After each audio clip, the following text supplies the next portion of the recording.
It is always nice to be at home. The Angels coming off a very tough road trip, finishing at 3-4, but they're back to the place where they played great. They swept the Oakland A's the last time they were here. Tonight is the first of a 3-game set against the Toronto Blue Jays. Hi, everyone, from inside the Big A. Victor Rojas along with Mark Gubiza. Glad you could join us once again for Angels baseball. And when we talk about good starts, going back to that Oakland A's series, we talk about Joe Saunders and the job that he has done. He has been spectacular over his last 3 starts. He's throwing a lot of strikes, Victor. You know what he is? He's commanding the strike zone. He's throwing 93, 94 up, sinking the fastball. That's been the big thing. Mike Butcher said he wants to sink the fastball, back it up with a changeup. Those last 2 starts of which he's won, 16 2/3, only 1 earned run, 4 walks allowed, 10 punch-outs. So he's staying down in his zone, fielding his position exceptionally well also, but above all, attacking right down the middle of the plate and trusting movement. Well, the one guy that has been catching him and has been the regular since Jeff Mathis has been on the disabled list, Mike Napoli, has done a great job defensively, but all of a sudden in the month of May, he is swinging a red-hot bat. Boy, we talked about how he can carry this ball club when he starts swinging the bat, when he's driving the ball to all fields. You see a hanging breaking pitch there by Brad Penny, hits it out the left. Next game, because they try to sneak a fastball inside. He turns on it, hits at 410 feet,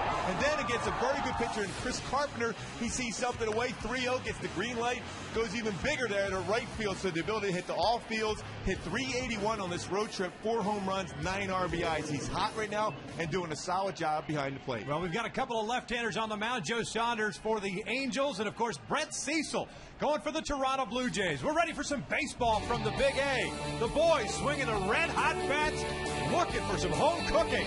We've got lineups and first pitch when we return.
Official superstores of Angels baseball. Nobody beats Howard's.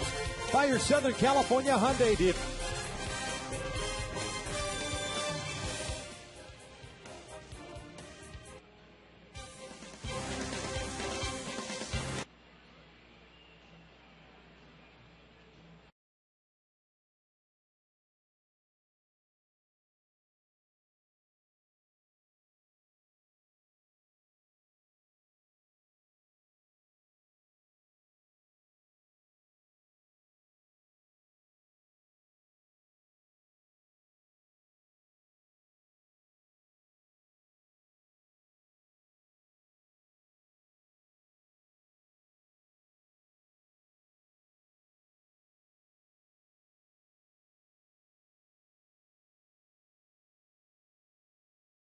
Angels baseball. Nobody beats Howard's.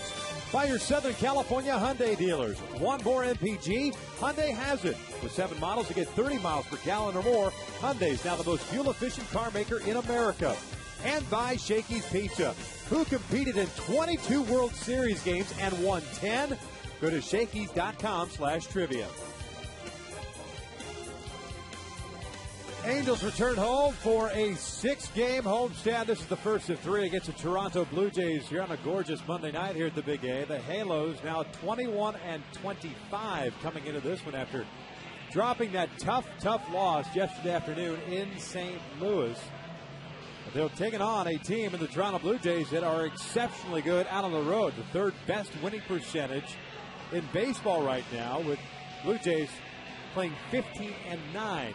Away from the Rogers Center in Toronto. And they can crush the ball with 76 home runs as a club, on pace to break the all-time record as far as home runs in a season. Key, keep the ball down, change speeds, pitch inside. Well, the Angels have taken the field. We'll take a look at the lineup for Cito Gaston and the Toronto Blue Jays, who roll into this with 6 games over 500 with a 26-20 record. Fred Lewis leading things off in left field. Aaron Hill at second base. Adam Lind, the DH. Vernon Wells out at center field. Lyle Overbay still scuffling. He's at first. Alex Gonzalez, the shortstops. He's come back down to earth a little bit. Jose Bautista out in right field. Time for the Major League lead with 14 home runs. John Buck, the former Royal and Astro, is behind the plate. Edwin Encarnacion is the starting third baseman. That's starting 9 for Cito Gaston, facing Joe Saunders, who has thrown the ball exceptionally well over the last 3 starts. Well, his last 16 and a third have been this dominant. Only 1 earned run allowed, 4 walks, 10 punch-outs. So he's throwing strikes, working down, working quickly, and pitching with confidence, which is so important for Joe Saunders. Early in the year, wasn't hitting the spots, wasn't throwing enough strikes, wasn't consistent in the zone, and that's why you saw him throwing, really, in his opinion, horribly there in the beginning part. Well, let's take a look at the defense behind Joe Saunders tonight. In left field, you've got Juan Rivera, center Torrey Hunter, Bobby Abreu's in right. In the infield, Kevin Franzen back out at third base. Eric Ibar at short. Howie Kendrick at second. Kendrick Morales at first with Mike Napoli doing the catching. Bobby Abreu out in right field was tested a lot in St. Louis. A lot of fly balls hit out the right center. And Saunders is a guy that will get some ground balls when need be, but a guy that will elevate the fastball, so that fly ball at the right field is going to be imperative that Bobby makes the play on it tonight. Joe Saunders with a 3-5 mark, a 4.42 ERA. You mentioned the last 2 starts. He actually has a .81 ERA over the last 3 starts.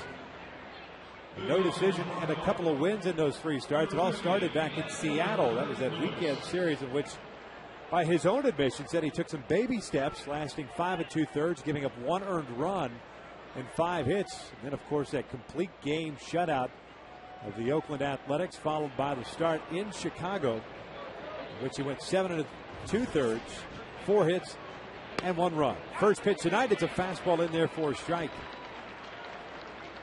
Fred Lewis had just been acquired by the Toronto Blue Jays, and the Angels were up there for that 3-game sweep. Didn't see a whole lot of action. Skies went out to right. Bobby Abreu pulling up, and this one is off the wall. Bobby misplaying that one will allow Lewis to get all the way to third base. Bobby perhaps forgetting where that wall was at. Got too close to it. Because of that, the ricochet got past him, and Lewis ends up at third with a leadoff triple. Fred Lewis has done a great job coming over from Toronto from the San Francisco Giants. Now, second triple. Fastball, inner half, but it dropped down in the zone at 89. Quick hands. Fed off midway through the wall. Again, if you're right field, you got to play back on there to be able to play the carom. You're not going to be able to keep that from getting away from, especially with the speed of Fred Lewis. Here's Aaron Hill with on the disabled list. And the Angels were up in Toronto with a hamstring strain. He's off to a slow start. 161 average with 5 home runs and 13 runs batted in. The American League Comeback Player of the Year last year when he with 286 with 36 home runs and drove in 108. Off-speed pitch is low. That's 1 ball, 1 strike. This Blue Jays offense is intriguing, to say the least. 11th in batting average at 247 as a team. They're first in home runs with 76. 1-1 pitch is popped up. Kevin Franzen, Eric Ibar, it'll be Franzen calling everybody off. There's out number 1. But then you go to slugging percentage. It is .471 tops in the American League, but their on-base percentage is second worst, just .312. So it's all or nothing for Cito Gaston's bunch. And he's a guy that doesn't necessarily preach about the on-base percentage. He believes that if it's a first pitch fastball, it's right in your wheelhouse, let it fly. Remember when John Gibbons was the manager before, Cito took back over control of the club. They were more patient, but they weren't scoring enough runs. Cito said, hey, if you get a fastball, like you mentioned, just drive it. The reality is you got to be a good fastball counts to get the job done. Lynn pops this one up towards right center field. Lewis has good speed. The tags is coming home. The throw not in time, and the Blue Jays strike first. It is 1-0 Toronto here in the first. Lynn picking up his 25th RBI on the sac fly. That's a situation like Joe Saunders. If they score the run there, you never want to give up anything if you're a competitor, but the reality is you don't want to expend all your energy there in the first inning to necessarily get through that. One mistake you make, Fred Lewis gets a triple. You got to trust the offense to come back. You got to be the guy that puts up zeros from this point forward, though. So 2 outs, bases clear for Vernon Wells, who's had a very good start to the year. That .302 average, 11 home runs. Driven home 32. First in the American League in extra base hits with 27. He's chipped in 15 doubles as well. Lays off that one. It's 2 balls and no strikes.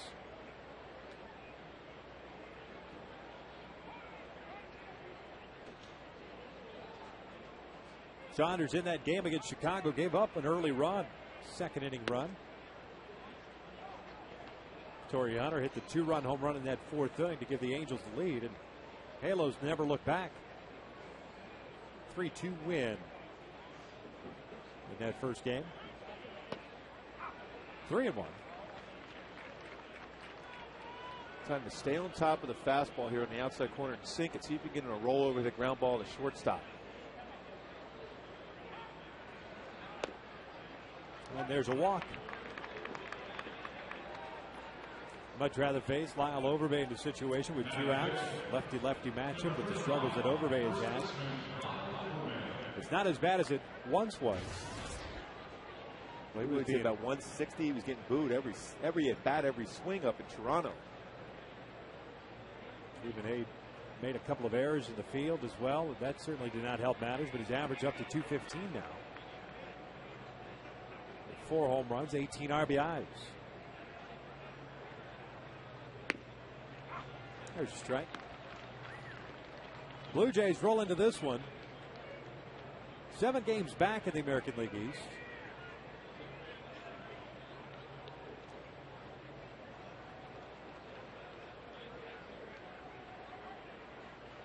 Playing over 500 baseball at 26-20. When the Angels faced them earlier this year up in Toronto, they were red hot as well at that point, but then all of a sudden the sweep happened. Got some great pitching performances.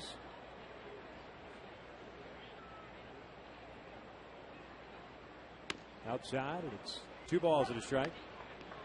Sure looks like that front shoulder is just opening up a little bit, cutting across on his break. You're pitching his fastball early in this ball game. A lot of times you'll see a starting pitcher just try to get that feel for the mound first inning or so. This team is too dangerous to not be around the strike zone. And it's 3 balls and a strike. The thing is, you can see from this angle right here, just be able to keep that front shoulder. You see if it starts drifting open for you, see how the arm just drags across in the elbow, that forces the pitches out of the zone.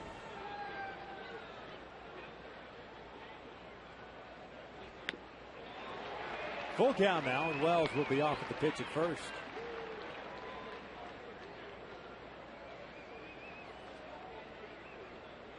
Joe Annette started Toronto back on April 17th, went 8 innings, striking out 2, allowing 5 hits.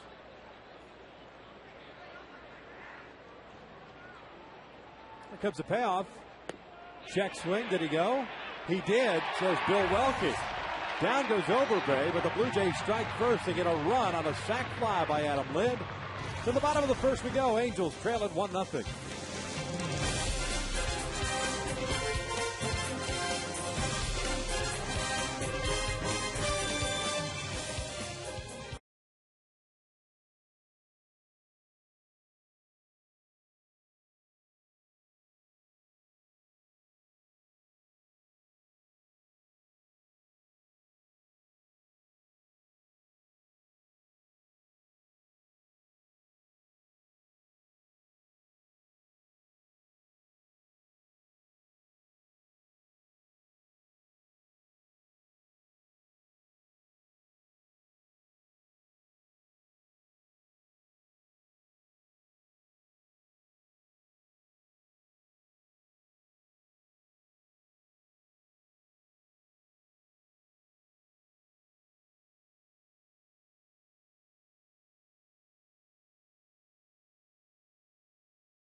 Look at Mike Scioscia starting 9 for this evening.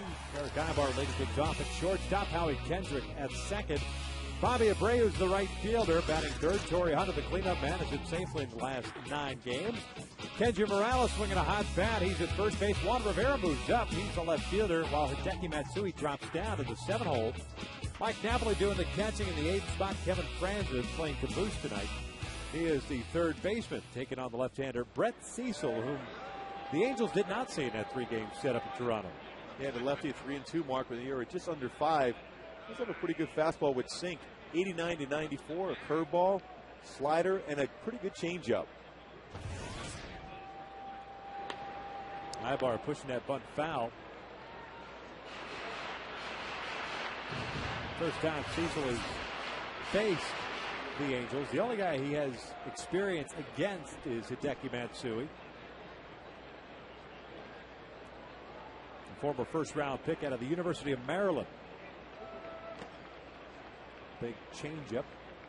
It's a 1-ball, 1-strike count.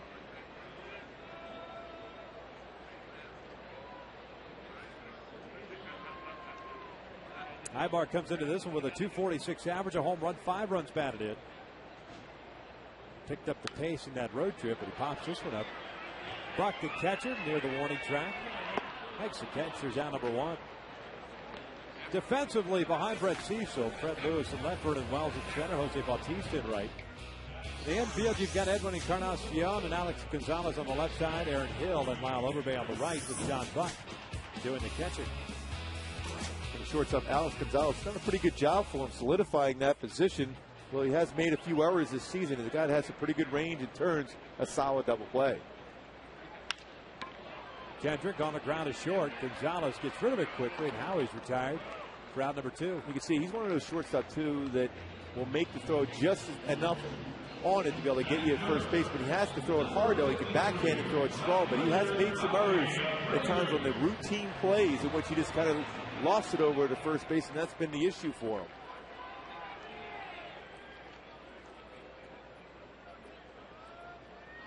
Well, the Angels down 1-0 have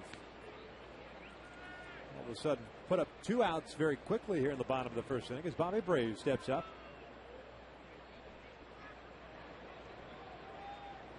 Bobby had 4 RBIs out on the road trip, hit .280. He's one of the guys that really has struggled out on the road offensively.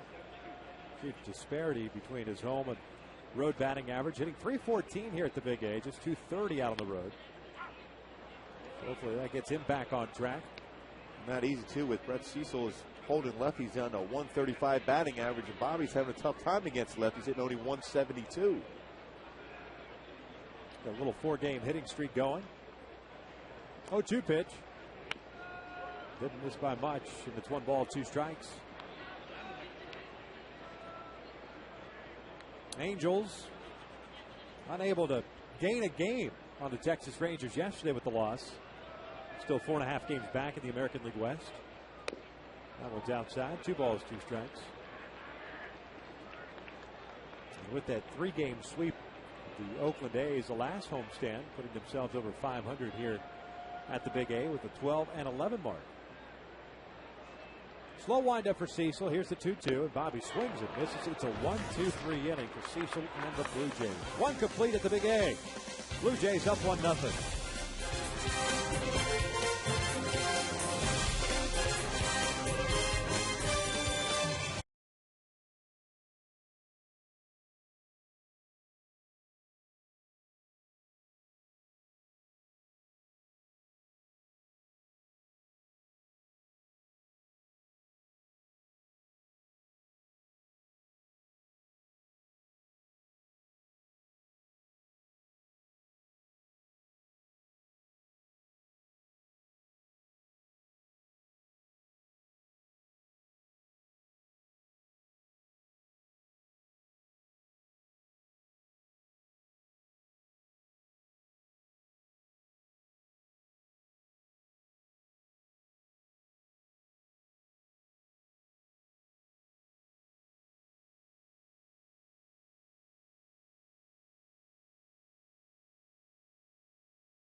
Angels baseball is brought to you by CarMax. Now more than ever, the smart choice is CarMax. And by Carl's Jr. Charles Royal Black Angus Beef, crispy bacon, and 4 slices of melted cheese on grilled bread. The new grilled cheese bacon burger, only at Carl's Jr. starting at $2.49.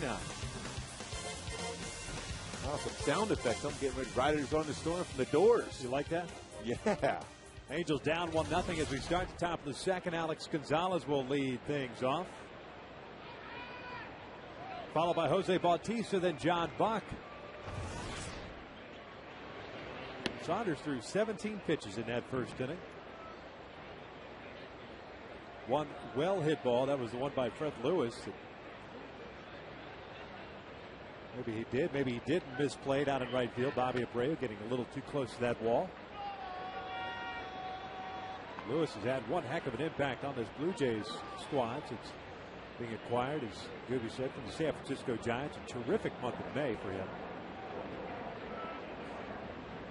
2-0. Gonzalez out toward left field. Rivera got a good jump on this one. Tracks it down. There's out number 1.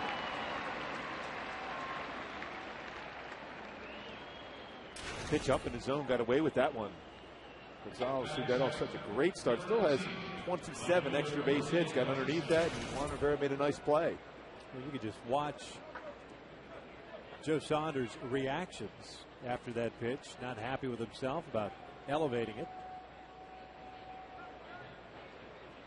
Doesn't take much nowadays to kind of get a feel for whether or not a pitcher's happy with his stuff or not.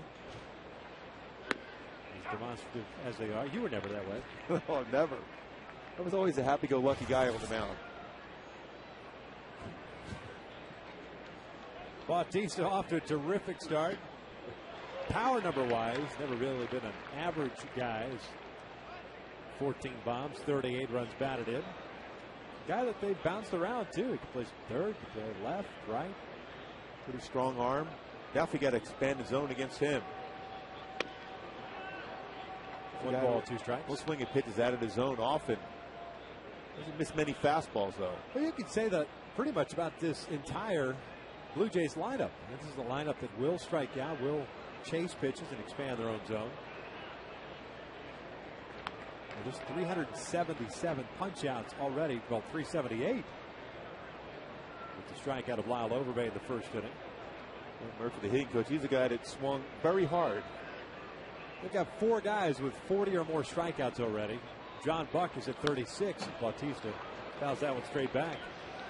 That maybe the reason why that on-base percentage is slightly low. The old adage, swing hard. Boy, Dwayne Murphy, when he was with Oakland, he swung about as hard as any human being ever swung the bat. And he hit one of the furthest home runs I've ever seen off a left-handed pitcher, Mike Jones, when we were together in Kansas City, to clear both fountains in right field.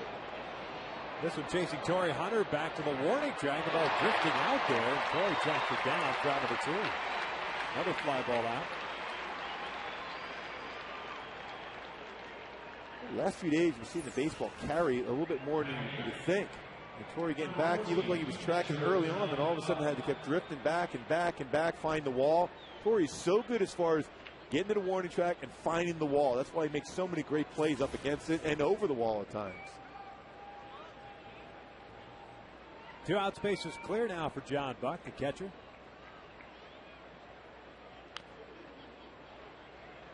Blue Jays picking up Buck this offseason along with Jose Molina. Buck had been splitting duties with Miguel Olivo in Kansas City while Molina was backing up to Sada. There's Jose.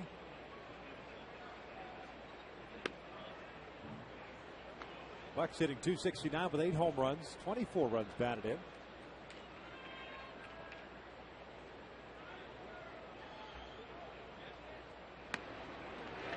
One ball, 2 strikes. I know when you go through pitchers' meetings to be able to go over the opponent's offense and you look and see how many home runs they've hit. 750. You see the number of strikeouts. You keep mentioning that, and that's the big thing. If you make mistakes, that's when they capitalize. If you make your pitch, you're going to get them out.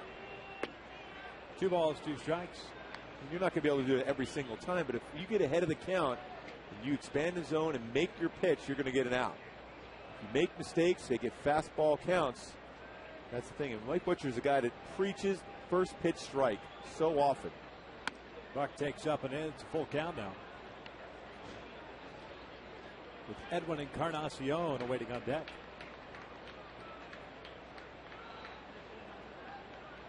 A 3-2. See what Joe's going to go with here. Throw a fastball, try to get it inside the inside corner. Fouled straight back. That was a pretty good swing at a fastball in the inner halves. Now Joe has the option now of using his changeup if he feels comfortable with it, or the break a pitch on the outer half.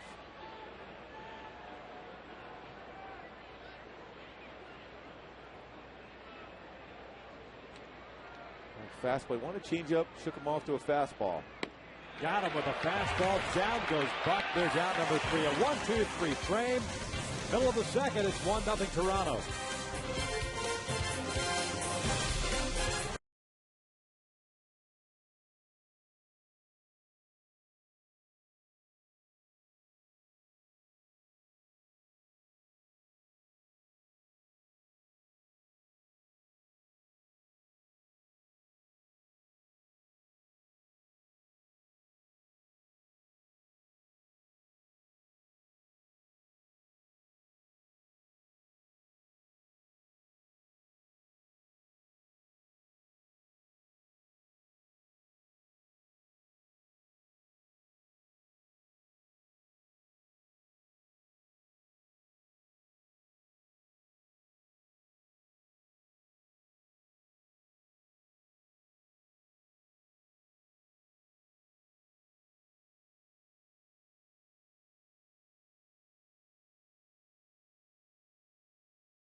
Magic Johnson, Larry Bird in the house watching the Angels trail this one 1-0 as we start the bottom of the second. They anticipate another NBA Finals between the two arch rivals. Perhaps as we take a look at our Hyundai keys to the game. Goodwill Hunter been dealing last 22 games, 21 RBIs, riding a 9-game hit streak. Especially right-handers have had success against Brett Cecil, hitting over 300. So look for Torrey to continue that hit streak. Torrey with 3 home runs, 8 runs batted in on that road trip in which he hit .296. Halos 6 and 4 over the last 10. Good off-speed pitch there from Brett Cecil. It's 1 ball, 1 strike. As usual, first time seeing him, first appearance versus the Angels, a guy that very deliberate delivery. Almost Doug Davis-like. Good call. That exactly. So the big thing is when you go real slow like that, then all of a sudden the fastball and then the breaking pitches kind of explode out of the hand, lull you to sleep. Fouled straight back, and it's 2 balls, 2 strikes. Surprised you can get away with wearing all that jewelry and stuff, especially a white necklace around the neck. Also, like Josh Beckett got that work with all the stuff around the neck. They used to make me, if I had any kind of a chain, you had to put it underneath your uniform so it wouldn't come out. I think that's one of those fighting necklaces, those titanium. Kind of, I have no idea. I'm not even going to bother explaining it. Doesn't do anything. 2-2. I bought one once up in Seattle because that's where they're based.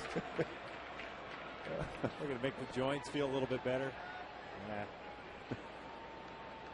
What a waste of $17. Check swing, he did not go. There's ball 4. Oh no! Tim Welke pulls it out of the holster. Rigs up Torrey, and there's out number 1. Cecil with back-to-back punch-outs. First out here in the second. Well, the Welke brothers are ringing up people on check swings. You have Bill at third base. Earlier ringing up Overbay, and now on this pitch, Torrey Hunter. Looked like he did go, and he went on that. We tried to sell pretty good by running down the line, but there was no argument out of Torrey.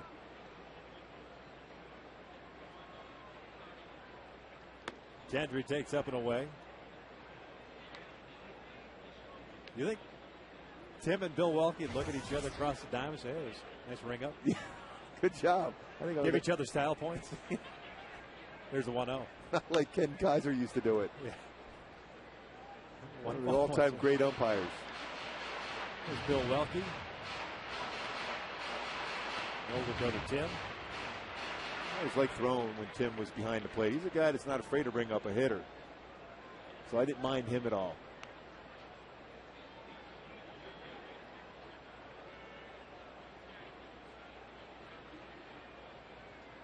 Gentry out toward right field. And Bautista got a good jump on that one. Makes the catch. There's out number 2. Well, that could have got awfully interesting if that got by him. That was running away from him. Good centered up baseball once again by Kendon Morales from the right side. Hits that ball well, which is a good sign. Bautista coming in. Sinking action. Almost got by him. Motioning to Vernon Wells about perhaps the lights. Ball just high enough to get into the lights. So Juan Rivera steps in now with 2 outs. Bases clear. Angels looking for their first base runner. Juan's 0 for his last 10. His batting average at .246. 6 home runs, 20 driven home.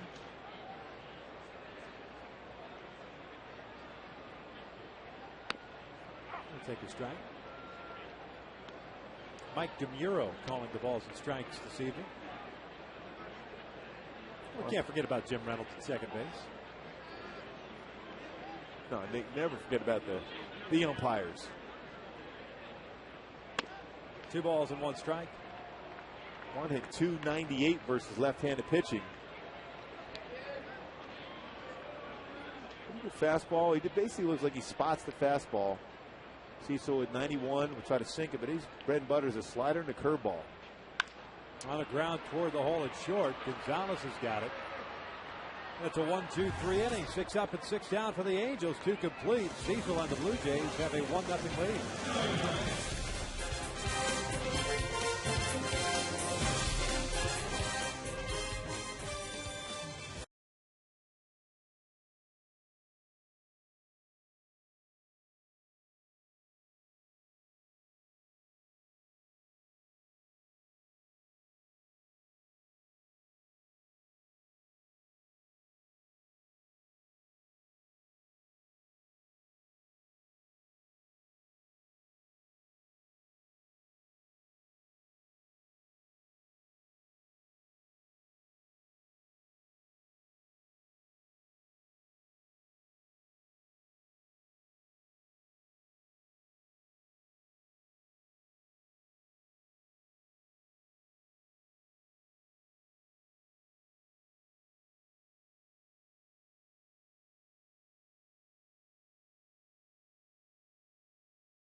Top of the third, Blue Jays up 1-0. Good crowd here on a Monday night.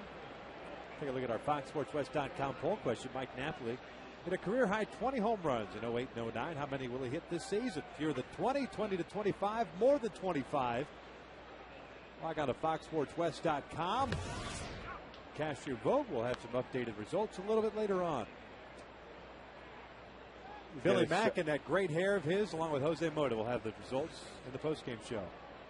Look good with the wind out there today, for sure. He's got good moss, without a doubt.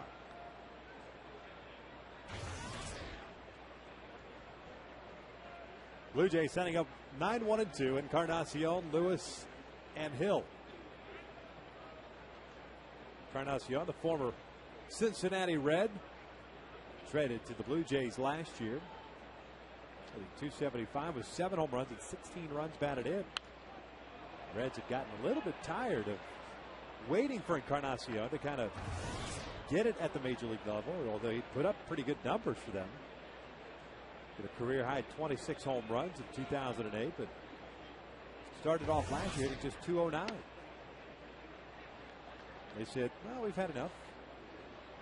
We'll take Scott Rowland off your hands. Cincinnati's played pretty well so far this season. Yeah, they are. Going back and forth with the Cardinals.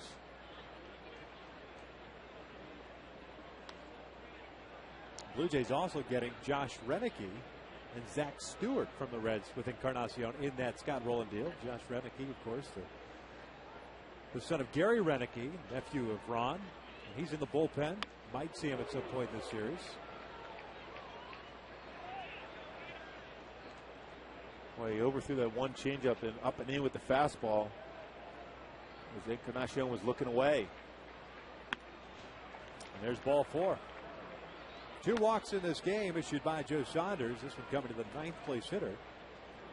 Now he'll face the leadoff man, Fred Lewis, who tripled off the wall in the first. You can see by the body language of Joe Saunders early in this game, still trying to fight his mechanics. A lot of fly ball outs. Those ground balls. The guy that fielded his position very well. That one game, just a few games ago in that shutout, had 7 ground ball outs back at him.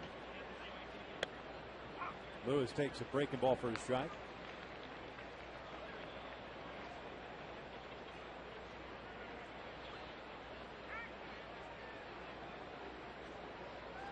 Mentioned that second triple from Fred Lewis. It came on the first, came around to score.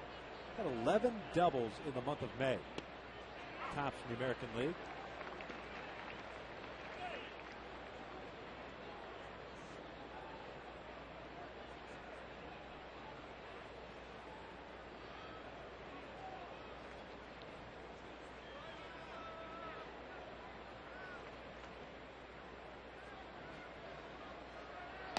Fastball high.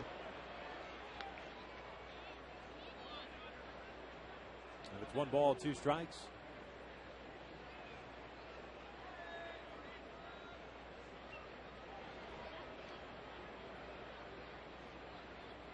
Encarnacion doesn't run a whole lot. The Blue Jays in general don't run a whole lot. As that breaking pitch was inside, Lewis tried to throw the hip out there, missed him, and it's 2-2. He's willing to take that one for the team, being behind the count 1-2. He will strike out. He has 40 strikeouts in 141 at bats. Breaking pitch, figured that wasn't going to hurt all that much. Tried to turn into it. There's times an umpire has the option of not calling that a hit by pitch with the D that would hit him.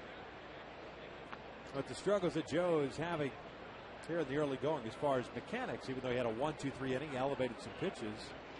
Is there one particular thing you could do or say that can kind of get him back on track? I think the big thing is you got to have, as a pitcher, the terminology you always hear is keep that front shoulder in longer. Reaching for one is Lewis over to Kendrick, flips it to Encarnacion. You're not going to turn 2 on Lewis, but at least you get the leadoff man and the lead runner in Encarnacion. There's 1 out. Good pitch there for Joe. Stay within his mechanics, didn't overthrow it. Gets a ground ball. How he's able to flip it over there. No chance at a double play. Red Lewis will try to steal, though, here. 3 stolen bases on the season. A guy with great speed.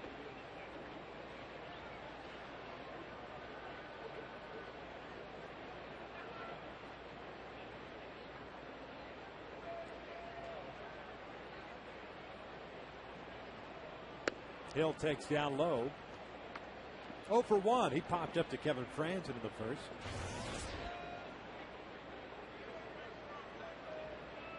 Getting back to Victor, that thing about keeping your front shoulder in as far as your mechanics. If you just stay over the pitching rubber just a little longer, you have a better chance of keeping that front shoulder intact.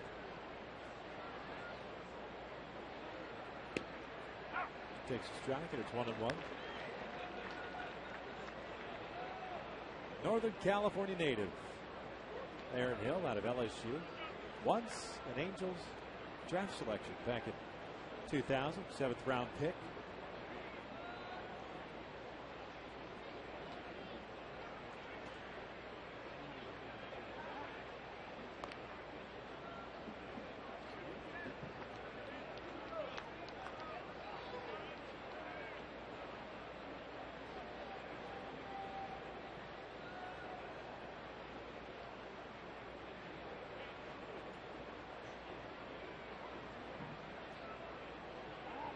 Another throw over. Lewis easily gets back in.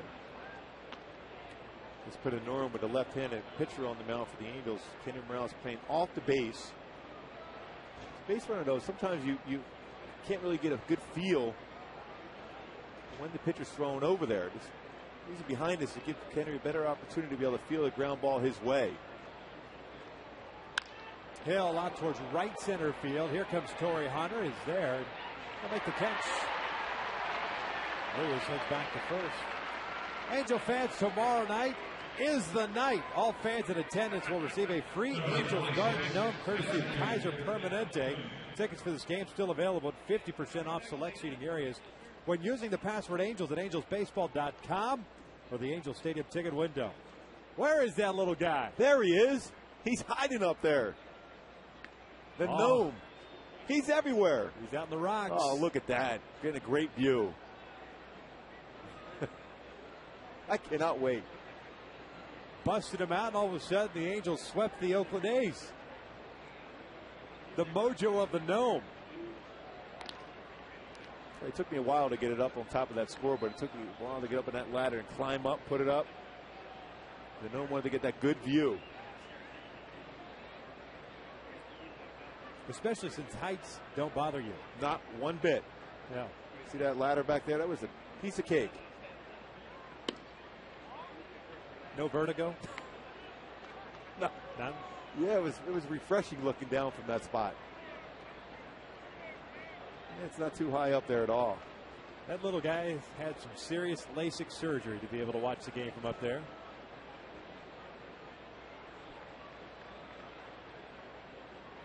One-0. Down low.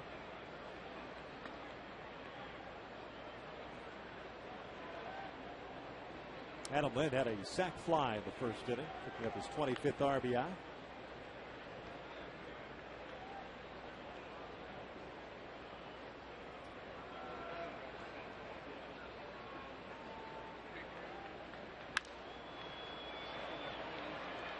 It was Lind who ruined that complete game shutout for Irvin Santana while we were in Toronto. 9th inning home run. It was on a changeup. You remember that? Irvin had such a great slider and fastball. He snuck in a changeup, and Lynn headed out. At quite a distance in right field also. He's played 16 games against the Angels in his brief career, and he's hit, he's picked up a hit in 15 of those games. Takes a strike, and the count evens at 2 balls, 2 strikes.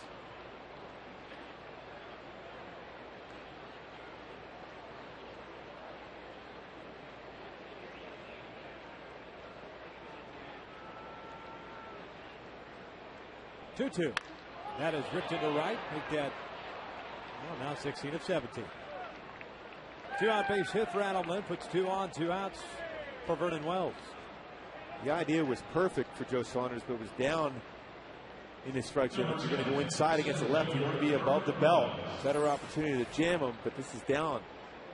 Good pitch to hit for Adam Lind, especially for a lefty versus lefty. You want the ball in the inner half if you can in that spot. After a couple breaking pitches in the outside corner.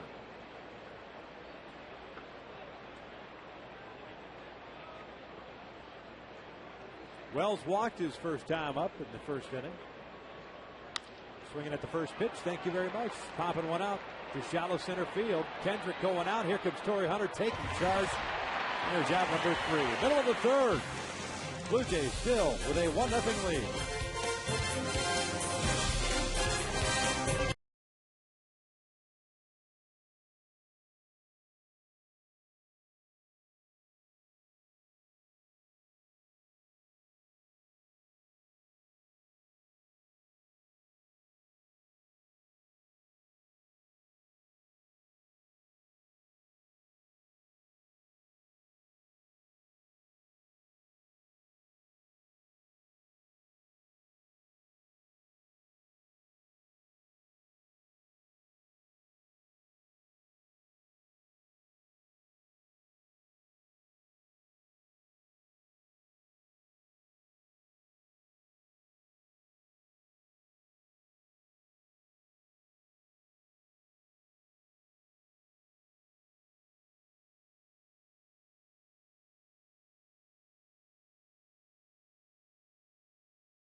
Blue Jays up by the score of 1-0. The Angels looking for their first base runner. Brett Cecil has faced 6. He's retired all 6 with 2 punch outs. You can see right there, Joe Saunders talking to Mike Butcher, the pitching coach, about getting underneath the breaking pitch instead of getting on top. It's getting around it. I mean, just flatten it out. If he gets on top and snaps it, that's when he has that 11-5 break on this curveball. 7, 8, 9 with Matsui, Napoli, Franzen to face Cecil. Matsui 2 for 17 on the road trip with a .227 average now. 5 home runs, 22 driven home. Takes that one in tight. 1 ball, 1 strike.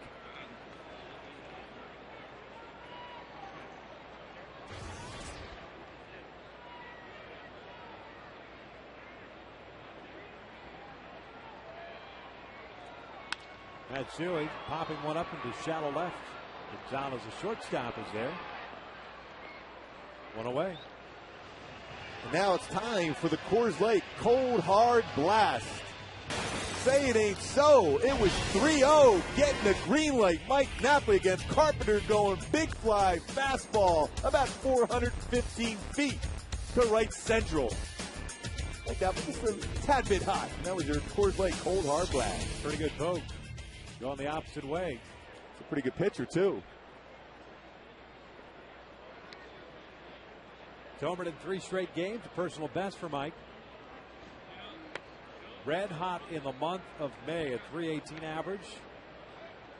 Since April 29th, slugging .725, third best in the American League during that time frame. Swings through the fastball there. The count evens at 1-1. But 4 total home runs on the road trip, 9 runs batted in. He's got 16 RBIs now to go with the 6 Jacks. Taking his batting average up to .259.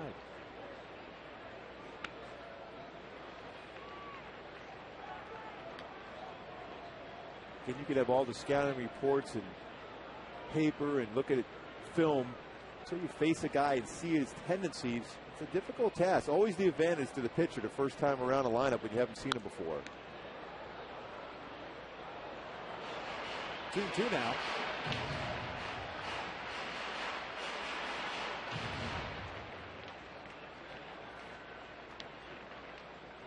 Not the first time around for Cecil in the big leagues. He was in the big leagues last year, went 7-4 with a .530 ERA. 18 games, 17 starts. Napoli skying one, a moonshot to left field, playable for Fred Lewis, and now comes in a couple of steps. There's out number 2. Didn't miss that by much. Even though you fly it out there, you're comfortable right now because you just, like you mentioned, just stand underneath it just enough to hit that high fly out, make a similar pitch later on in the game. He's going to be able to cover it.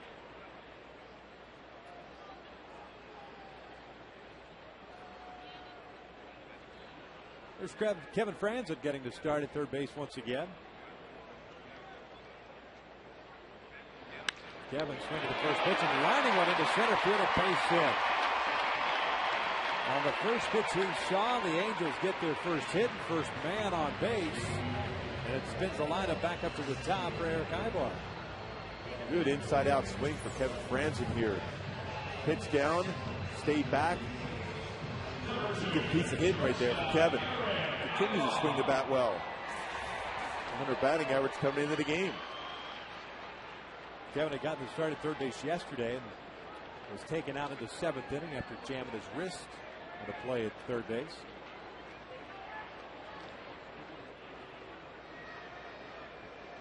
Somewhat of a half-hearted throw over to first.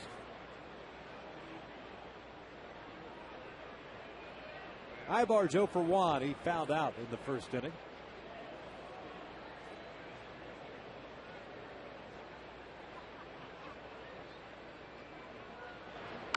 Trying to bunt his way on. He butts it foul.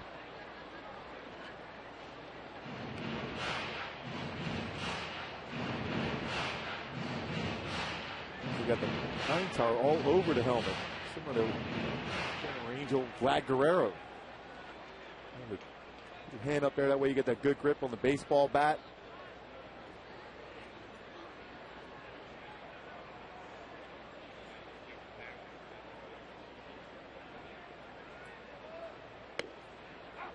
On the inside corner, 2-2.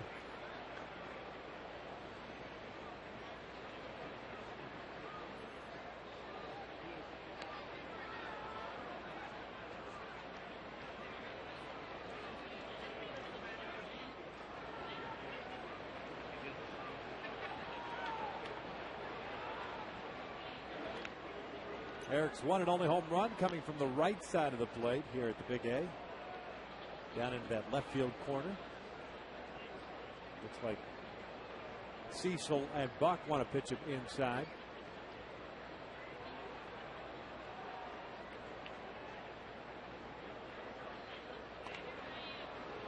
He's only allowed one stolen base against him so far this season, but he hasn't showed a real good pickoff move yet to show me one. A 0-2 count with 2 outs and a guy that doesn't run a whole lot in Kevin Franzen. You got to get the batter. Focus seems to be shifting away from Eric Ibar.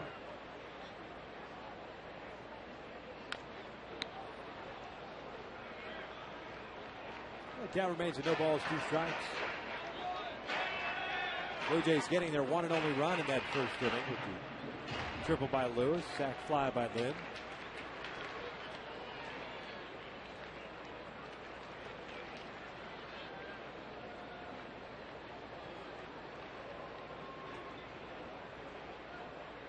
Outside, 1-2.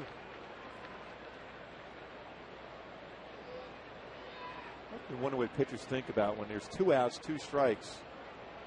You have a hitter in defensive mode at this point, yet your focus goes away from the hitter and on the base runner. Going to come back in with a fastball here now. On the ground at third. Encarnacion's got it. Short hop throw, dug out by Overbay to the backhand. There's out number 3. 3 in the books here at the Big A. Blue Jays up 1-0.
1-0 Toronto. As we take a look at our AT&T trivia question, Joe Saunders, 2 straight 15 or more wins.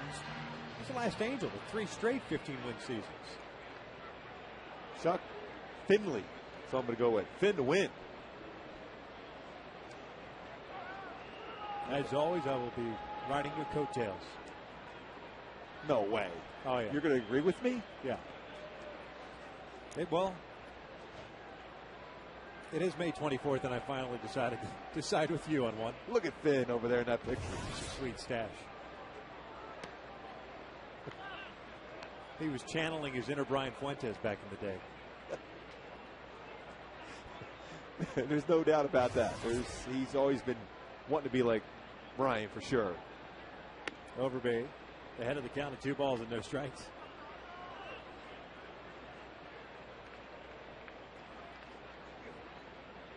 That is sweet. Very Magnum PI like. Little Tom Selleck. Saunders falling behind at 3-0 on Overby. Throws a strike, 3-1. We showed it what Joe was doing on some pitches in the dugout when he was talking to Mike Butcher, getting underneath it. He's cutting across on the fastball, and it's tough for him to throw that in the strike zone on the outer half. Overby rolling over that one. He's out number 1. That's the same problem he had. Let's basically call it the month of April. That was the same exact problem he was having, kind of cutting across his pitches. You see him shaking his head. So obviously it's one of those mechanical things that he just can't get worked out right now. And I think I mentioned earlier about that front shoulder. I think the key, though, for Joe is staying taller over the mound, over the pitching rubber. Mike Butcher, I talked to him so many times about the different struggles for pitchers on the staff, whether it be the starters or the bullpen guy. And the big thing has always been, and it always will be, is staying compact and quiet and standing tall over the pitching rubber is the key for any pitcher to throw consistent strikes and stay within their mechanics. Hard hit and past Ibar to left field. Gonzalez picks up a 1-out knock. A breaking ball down and in. Nice effort by Ibar, just couldn't come up with it. Hit well.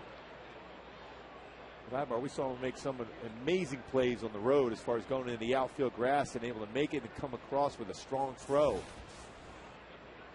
Ball was just hit too hard.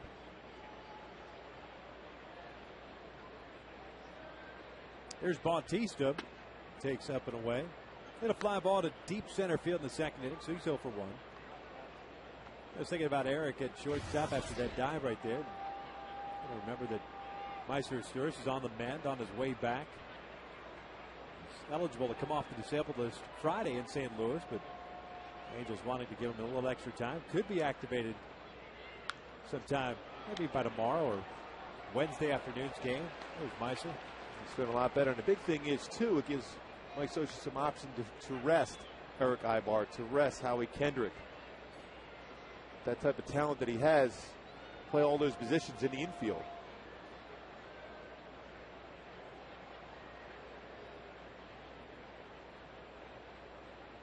Throw to first.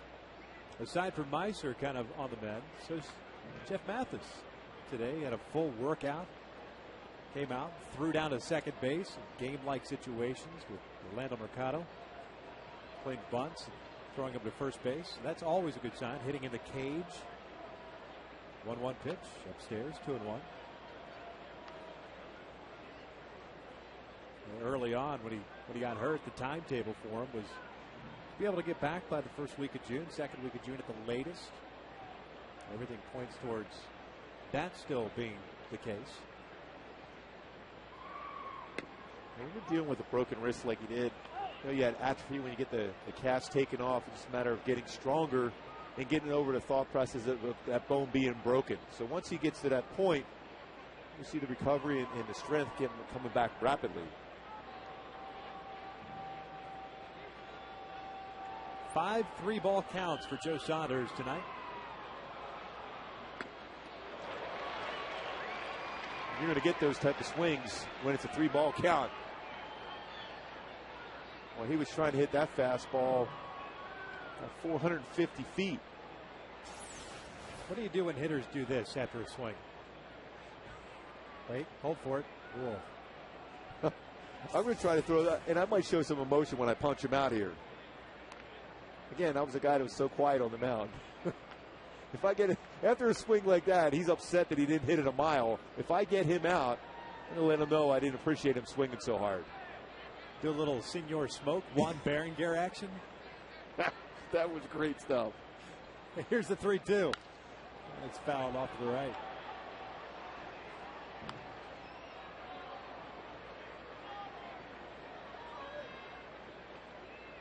Jose Canseco was not afraid to do that on occasion when he swung real hard and missed it. He was like upset that he didn't hit it out of the stadium. Didn't really appreciate that either. That and the guys that slam the bat down when they pop it up. 3-2 again. Missed inside. There's ball 4. That'll put 2 on here in the 4th inning with 1 out. And John Buck coming up. Wait, before that pitch was even called a ball, Mike Butcher was running out to talk to Joe Saunders. He could see whatever's going on mechanically wrong for Joe. He's not quite comfortable. His stuff velocity's good. His location and repeating these pitches. That's something Mike Socha and Mike Butcher always say. Repeating mechanics, repeating pitches. Hasn't been able to do so with all those 3-ball counts already in the game.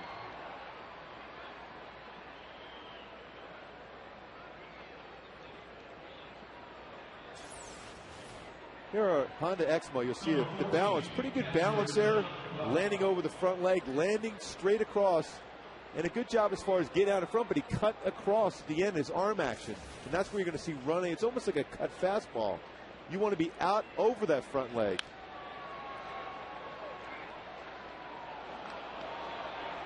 John Buck was a strikeout victim in the second, so he's 0 for 1.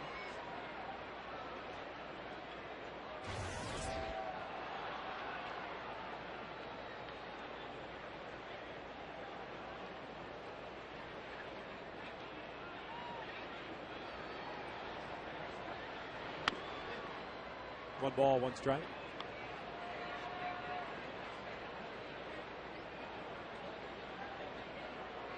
Got Alex Gonzalez at second base. Jose Bautista at first with 1 out. Buck, a guy that is obviously a candidate because of the struggles he's had running the bases for a double play ball. This is toward the hole. Ibar can't get it.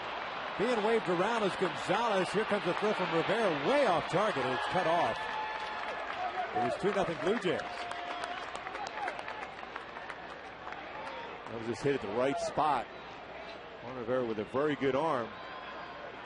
It wasn't hit that hard, but it got through the hole and took a while to get out there to left field, so there was no doubt they were going to be able to score on that one. Ground ball at the end, but because Ibar's playing him up the middle, looking for that double play ball, no chance to be able to get him at home.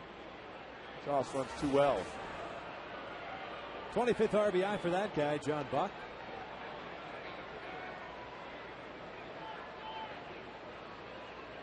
Here's Encarnacion, who swings and misses on that changeup, and it's no balls in his strike. Encarnacion drew a walk in the 3rd, one of 3 walks issued by Saunders this evening.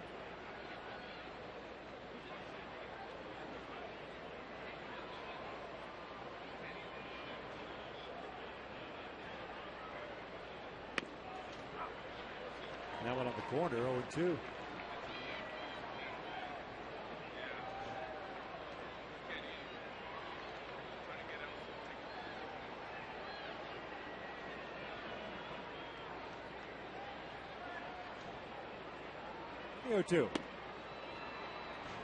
Ball, 2 strikes. That's when Joe Saunders is at his best, when he has that fastball on the outside corner and then backs it up with the changeup. It allows him to keep that same arm slide on both pitches, but the differential in the speed is a good pitch to be able to get a batter out in front and get that ground ball.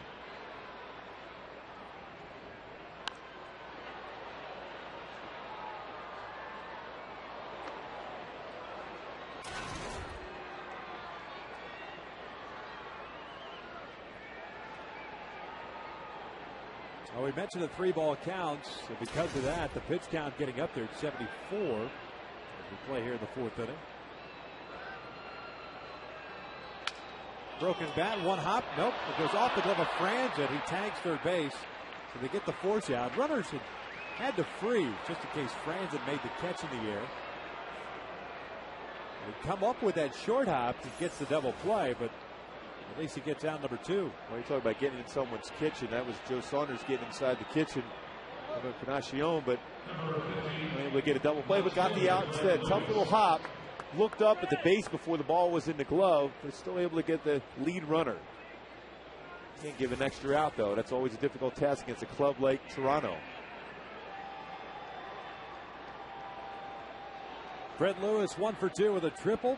Reached on the fielder's choice his last time up. Takes a breaking ball for a strike. Well, you talk about getting inside. Right here, look at the hands. I mean, this is where you generally want to get the big part of the bat on the baseball, but when you get inside someone's kitchen that well, you better get an out. Luckily, they just got an out of it. Sometimes you'll see that ball flare into the outfield. 0-2 now.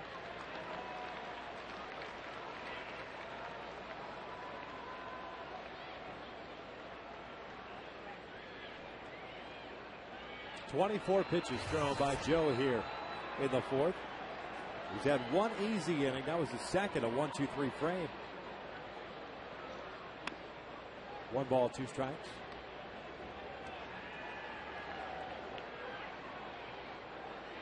Now you have it set up for a slider on the outside part of the plate, just off the corner. Fastball there. Now the hitter tracks that pitch in the outer half. Now finish him off with a slider on the outside corner.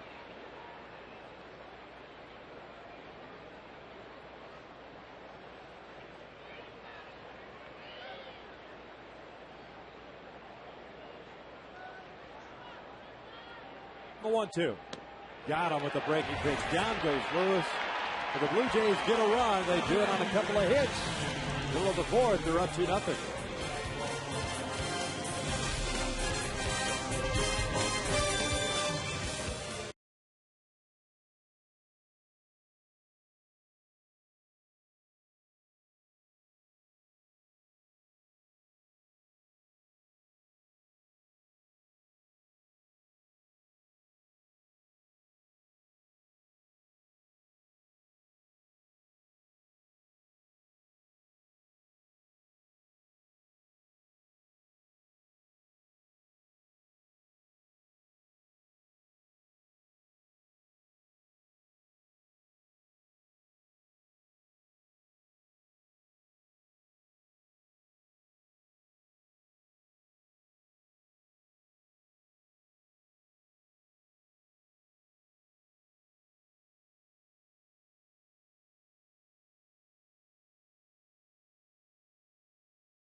Trivia question. You see Joe Saunders with 2 15-win seasons. Here's the last Angel with 3 straight 15-win seasons. I'm going to take a page out of your book. I'm going to go Dean Chance. No, Chuck Finley. Chuck Finley. 89, 90, and 91. All-Star that year in 1989 here in Anaheim. Tony La Russa said a funny story the other day. We were in St. Louis about not pitching Chuck Finley in that All-Star game. He said he got booed every single time he came back to Anaheim as the manager of the Oakland A's. As well he should have. Exactly. Wear it, Tony La Russa. Kendrick, Abreu, and Hunter here in the bottom of the 4th.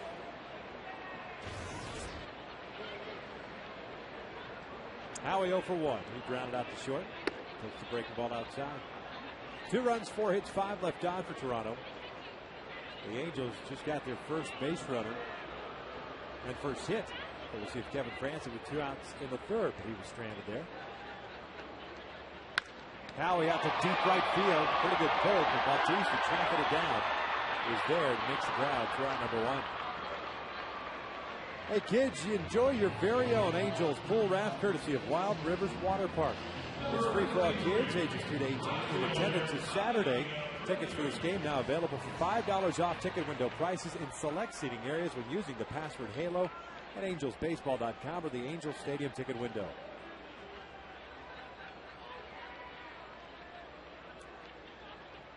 Here's Abreu on the 2 strikeouts for Cecil in this ball game.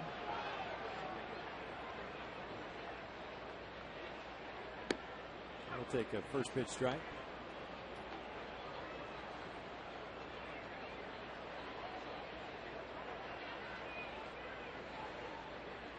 Bobby overall coming into this one with a .272 batting average. 5 home runs, 21 runs batted in. Mike Scioscia is making the shift to the new lineup offensively. Team has responded as far as the offensive numbers are concerned, having scored at least 5 runs over the last 4 games in a row. Started with a sweep with the Oakland A's. As we pointed out when we started this ballgame, I think the Angels will come back from that road trip 3-4. Absolutely no consolation that it could have been 5-2. But at least you know that, not given tonight, but it's still just a 2-0 lead. The starting pitching has been consistent. The offense is starting to click a little bit. Now if the Angels can get that bullpen straightened out and be a little bit more consistent, things can turn around. It's still early as Bobby flips this one out to shallow left, and Encarnacion is out there all by himself, makes the grab, and there's out number 2. Bring up a good point. It's really, for me, it's been the bullpen and the consistency out of the arms there, the power arms out of the bullpen. Mike Scioscia feels good about what he has down there, but they have to make more consistent pitches. They've fallen behind too often, too many walks. When you have that many walks out of your bullpen, it means the confidence isn't there for them. They just got to go attack the zone. Too many good arms to waste pitches out of the zone. It's a bullpen that has suffered to a .651 ERA in the month of May.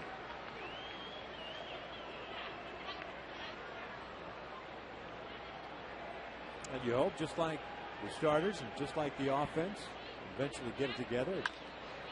Start to get it to click. As Torrey grounds one over to Gonzalez, and Cecil has a 1-2-3 inning once again.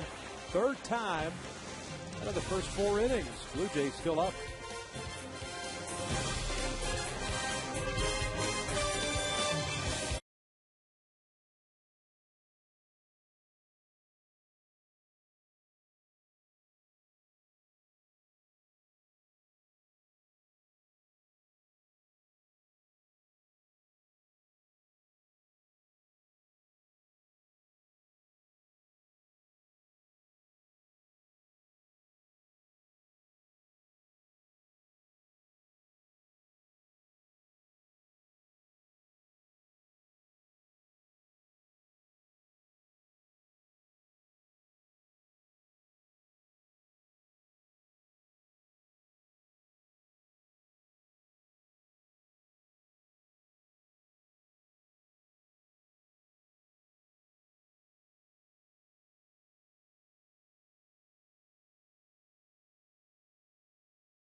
Jaguar game recap.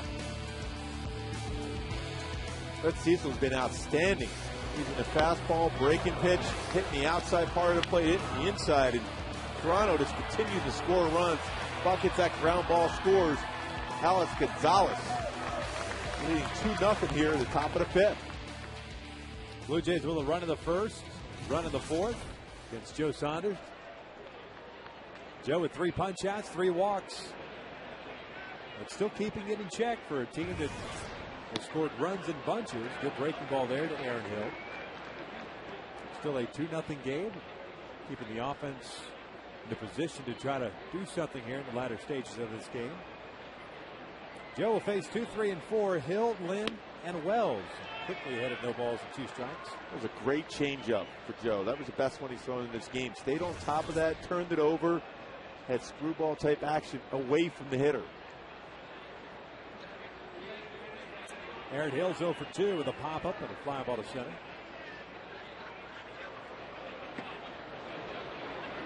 1 ball, 2 strikes. Limited schedule throughout Major League Baseball. He was just 1 of 4 games throughout baseball today. The other 3 finals already. So swings on the off-speed pitches. Down he goes. There's out number 1, 4th strikeout for Joe Saunders. Back-to-back changeups, 3 in a row.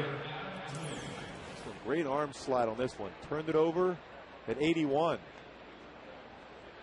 See the hitter open up that front hip like that. No chance to be able to cover that pitch on the outside part of the plate.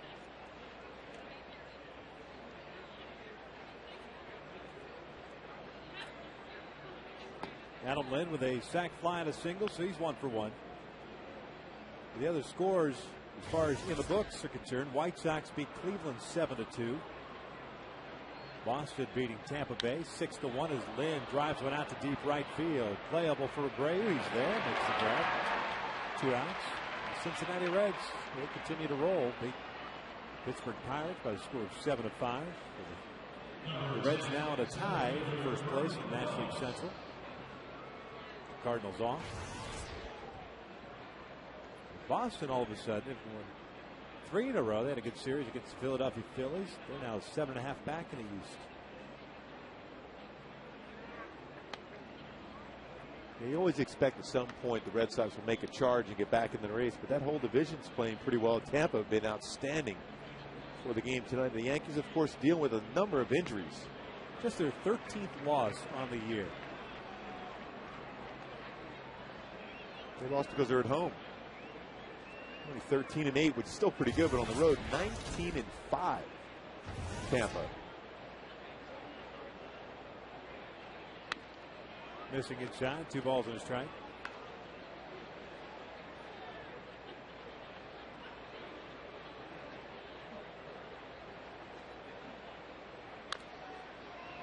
Bounce a foul. 2-2 now. Straightened up Vernon Wells with that fastball inside and came back with a changeup on the outside corner. So the hitter make you think, where's he going to go? Is he going to go back inside with that fastball? Or is he going to throw a changeup to me here? Going to throw him a changeup again.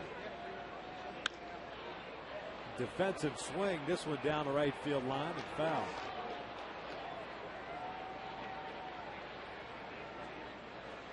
Well, you're so tempted right now to go fastball in. And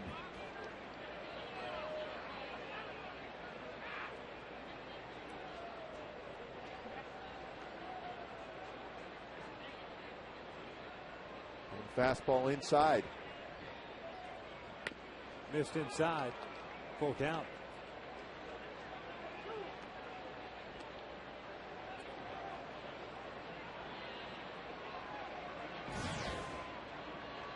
There's Lyle Overbay on deck. And that one got a good pitch down and in.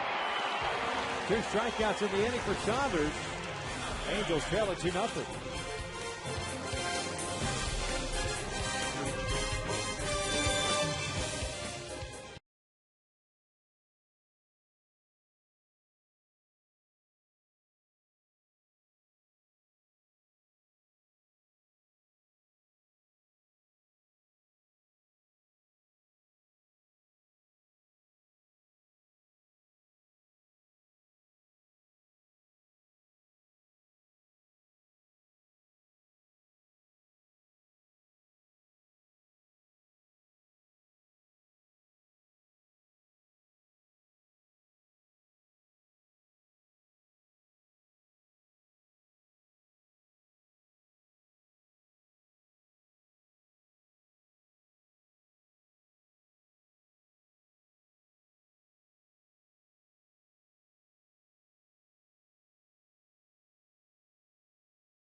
Cast your Scott's All-Star ballot at Lowe's and enter to win a VIP All-Star Experience compliments of Scott's.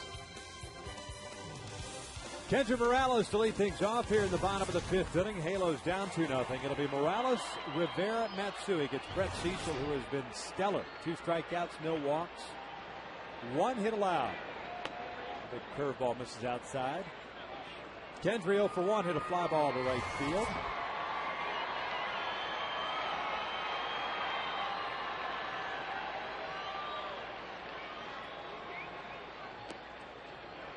Couple of off-speed pitches, and Kendrick's ahead of the count at 2-0. Cecil coming off a start in which he picked up the W against the Seattle Mariners, going 6 1/3, giving up 2 earned runs, 7 hits. And he's fallen behind at 3 balls and no strikes.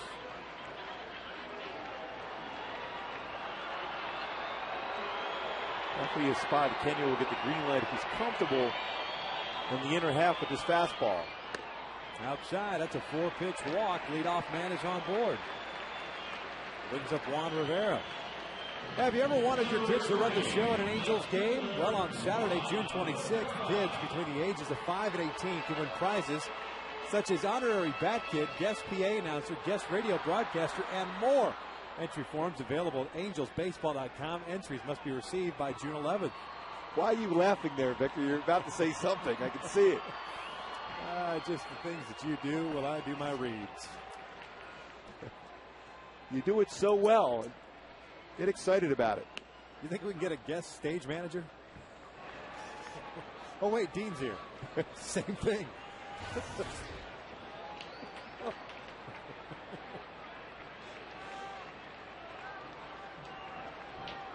Dean had a full week of laying on the monkey pillowcase while we were out on the road. Rivera takes, nope, he checked the swing and went around. And it's no balls, 2 strikes. At least one of the things he did. Good check swing.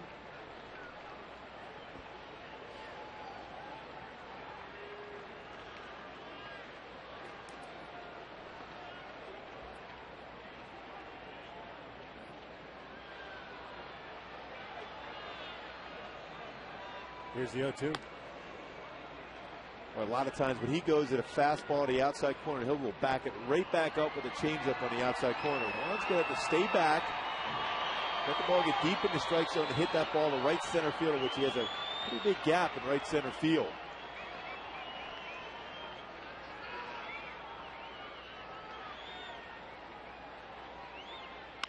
Trying to get inside, bouncing over to third. It's a fair ball, and Encarnacion with a jump throw and retire Rivera. Morales moves to second. Well, that was some kind of play. It's a tough hop. When you field that baseball, you're going away from the base. You're in the almost the coach's box at third base when you make that throw across the diamond. Tough hop. Encarnacion, nice play, throws across, strong throw. It's one out by quite a bit. Not only that, you anticipate a fair ball call. You never know what an umpire is going to do. Just play it out until the umpire calls it foul. That's what Encarnacion did. No hesitation whatsoever. Boy, that was a strong throw. Morales now in scoring position for Hideki Matsui. He popped up his first time up. He'll take the off-speed pitch low. Seen a lot of off-speed pitches from Brett Cecil in this one. Until with a home run against him. You live by the off-speed pitch. Eventually, when you make a mistake with that, you get a good part of the bat on it and drive it. That is pulled foul. The reason behind that, where they get a good pass or a lot of off-speed pitches, whether it's a curveball, slider, changeup, you can track the speed. To be successful, you have to spot the fastball.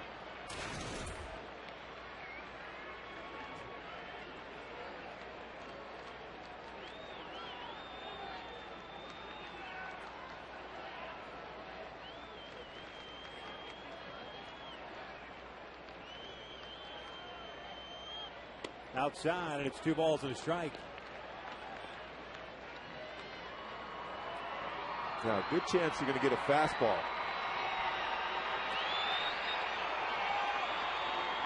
Stay back. Keep that front hip tucked in as long as possible if you're Matsui here.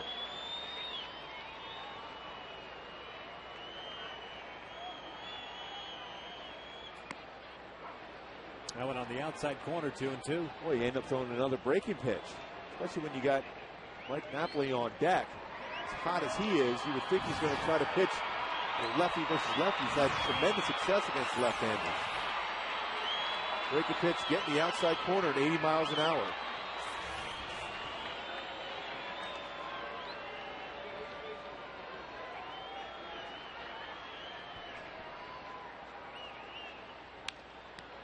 Got a piece of that one. Count remains at 2 balls, 2 strikes.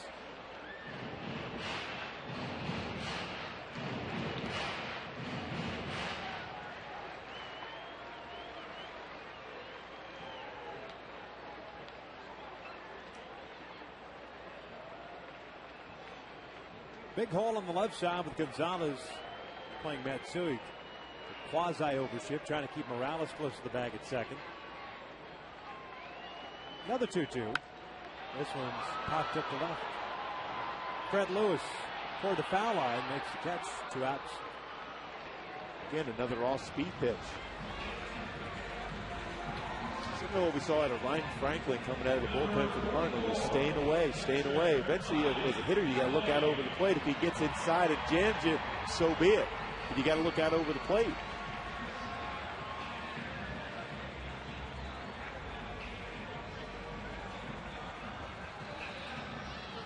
Buck going out to talk to Cecil there. They have an open base and a red-hot hitter. And Mike Napoli. Guessing they're just going to go something off the outside part of the plate, stay soft, whether it be a changeup or curveball in the outside corner. Show in for effect only. And probably reminding Cecil that Napoli just missed in his first AB when he hit that moonshot to left field. Fastball away for ball 1.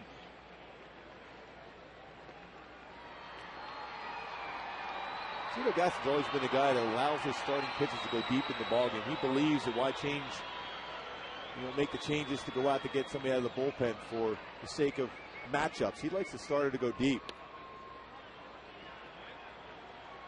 So I've always respected out of him, the guy that has a feel for the game.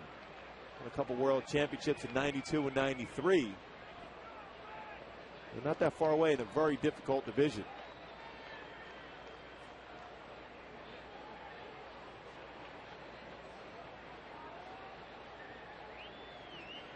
Two-0. 3 balls and no strikes. There's Kevin Franzen on deck. Any chance he's going to do the same thing that Chris Carpenter, 3-0 fastball in the outer half? No, he's going to be swinging.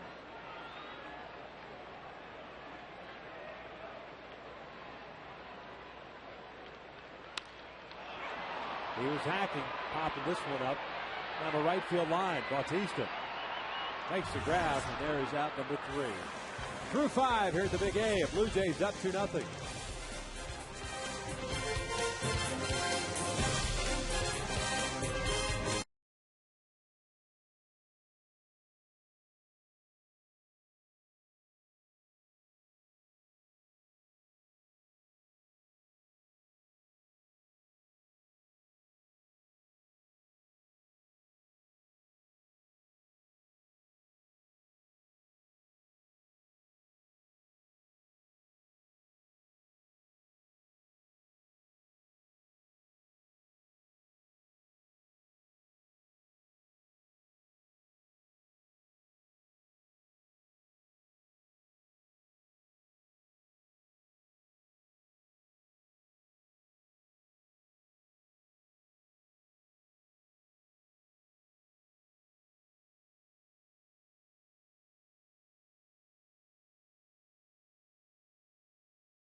for the Coors Light Freeze Cam.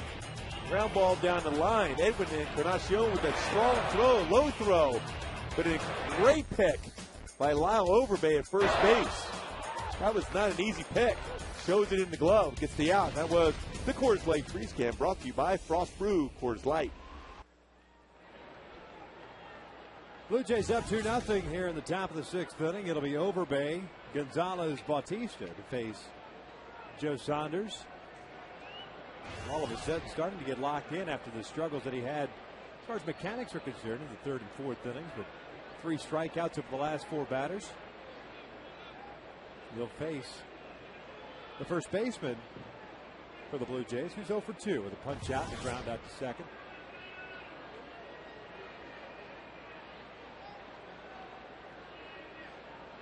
Overbay swinging at the first pitch, popping one up down the left field line. Long run in for Rivera, Franz and Ibar. Looks like he runs out of room. Well, it's no balls and a strike. A lot of first ball swinging by the Blue Jays hitters in this one. We're looking for fastballs. They figured the first pitch would be a fastball, just trying to get over for that first pitch strike. They're hacking. The club, at least the number of batters that struck out as much as the Jays have. They don't want to be behind an account and have to hit a secondary pitch. So curveball here now. Good reaction too, as far as Overbay kind of bailing on that pitch. No balls, 2 strikes. Good sign for Saunders. Go fastball in. You got to go off the plate. And he got him. Down goes Overbay, and there's out number 1. Pretty good sequence of pitch. You get a first pitch fastball away, pop up, then curveball, then come back inside with a fastball right on the inside corner at 89 with sink action. To be able to do that, you have to stay within your mechanics to work on top and pull that fastball down over the front leg.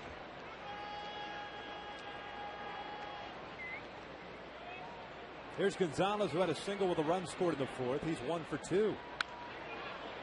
Hey, shocker. Swinging at the first pitch. It's 0-1.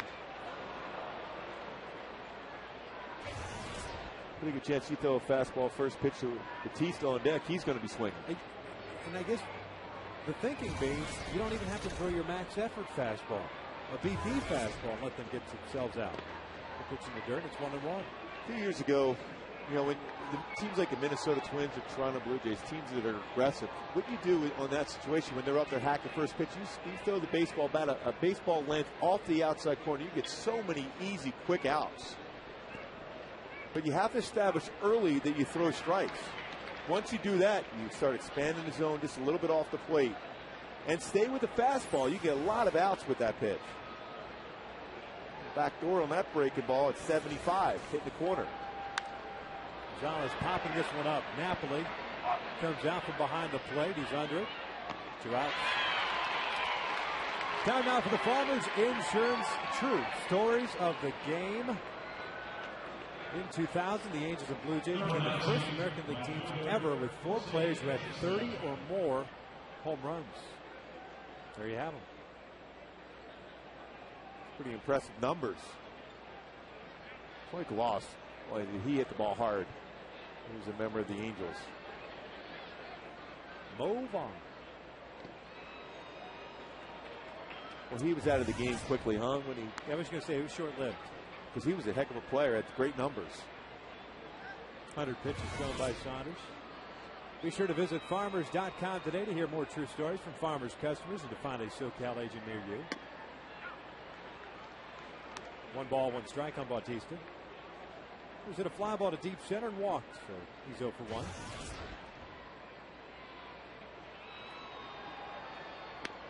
We saw Carlos Delgado on that list for the Blue Jays. Talk. He might be interested in still making a comeback at some point this year. Did he have, what do you have, hip surgery for the 2nd time? Had some issues with that.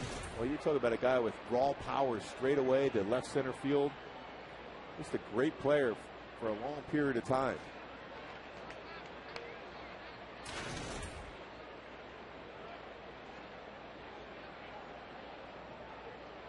One, 2. Bouncing this one in the dirt. 2 balls, 2 strikes.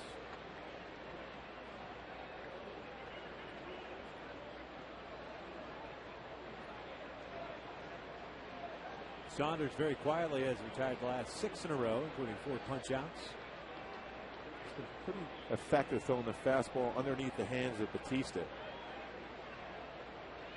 In tight, full count now.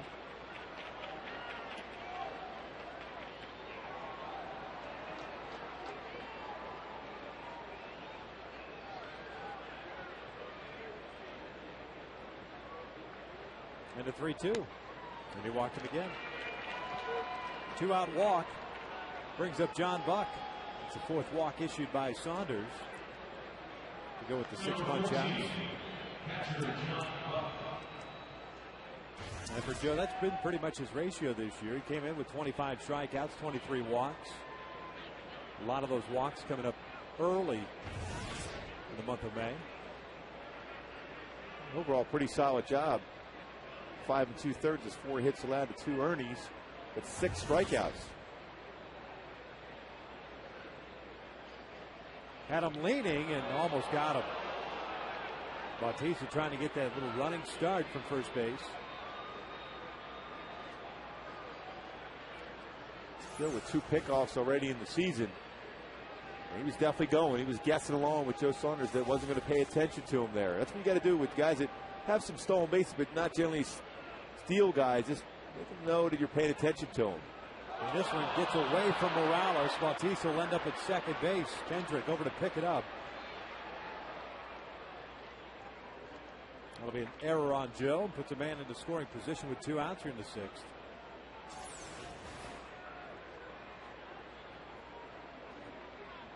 Boy, as Kennedy looked like he tried to apply the tag. The ball just kept running away from him. Action in the Angels bullpen. Jason Bolger's up. And just going back to that play at first base, that's the difficult part about having a moving target at first base. As a first baseman, much easier for you to come off the bag and cut that ball off, forget about the tag. But when you're backpedaling, baseball coming your way, tailing away from you, you're limited somewhat. You're trying to find the base, you're trying to be able to apply the tag, and you're still trying to catch a baseball thrown at you with movement. Pickoff attempt at second base. Bautista's back in safely. And this is designed not, you want to get the pickoff, but you just want to make sure you keep them from getting a secondary lead to be able to score easily. If there's a ground ball that gets through, it gets into the outfield. Shorten up that lead.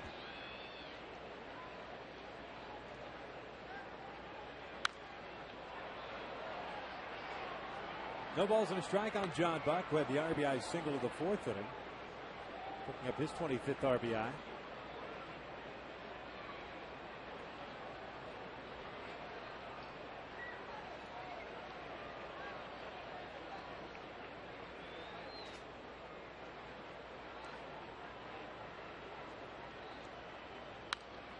This one foul back again, 0-2.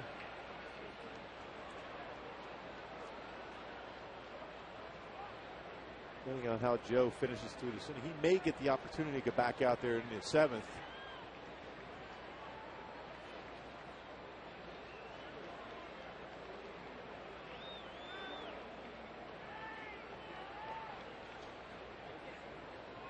Oh, 2.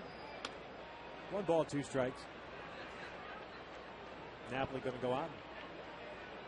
Make sure they're on the same page. Bolger ready to go out in the bullpen. Mike Butcher confirming that. You've got the right-hand hitting Encarnacion on deck. The way Brett Cecil's pitching, so should realize this is a difficult inning here. You got to get through there. You got to throw up a 0. This one popped up. Kendra Morales has got the call and the catch. There's out number 3. Middle of the 6th inning here at the Big A. Blue Jays still up 2-0.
Angels baseball is brought to you by AT&T. TV, high-speed internet, home phone, and wireless. Visit at AT&T.com or call 1-800-PICK-AT&T for details. And by your Southern California Ford dealers, where you'll find the new Transit Connect. Check it out at scforddealers.com. Beautiful shot above the Big A. Joe Saunders has had a very good night, considering he did not have his best stuff through the first couple of innings. He really has turned things around, more than likely done after his 6 frames, and kept the team in it. It's just a 2-0 deficit for the Halos. He's here in the bottom of the 6th inning facing that guy, Brett Cecil. It'll be Kevin Franzen, Eric Ibar, and Howie Kendrick. We've got some seriously greasy hand fans out in right field today. That's about the 3rd or 4th beach ball that's reached the warning track.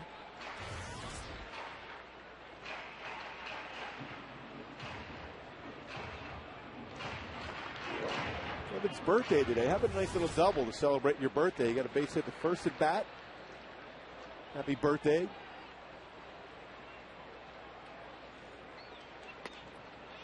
He's got the one and only hit. A single back in the 3rd inning. Came with 2 outs, and he was stranded at first base. The Angels have only had 1 man reach scoring position. That came in the 5th. Halos 0 for 2 with men in scoring position tonight. Boy, slow curveball, change-up just on the outside part.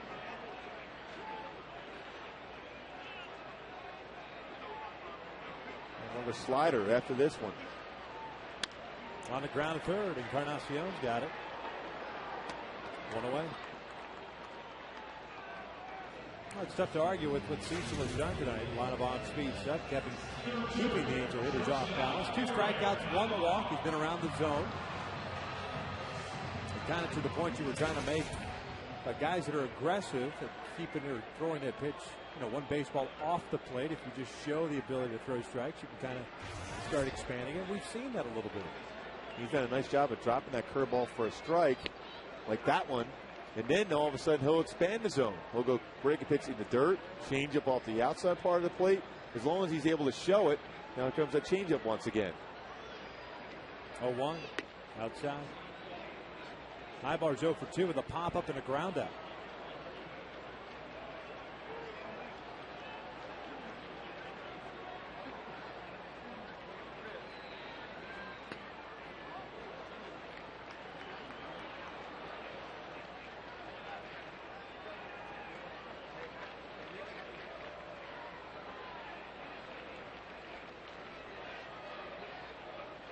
Two-one on its way. It's popped up. Gonzalez with the call. Makes the catch. 2 outs. Hey, the Angels have a great ticket special available for the Friday, May 28th through Sunday, May 30th home games against the Seattle Mariners. Fans can save $5 off ticket window prices in select seating areas when using the password HALO at angelsbaseball.com with the Angels Stadium ticket window. Matchup tomorrow night of Ricky Romero.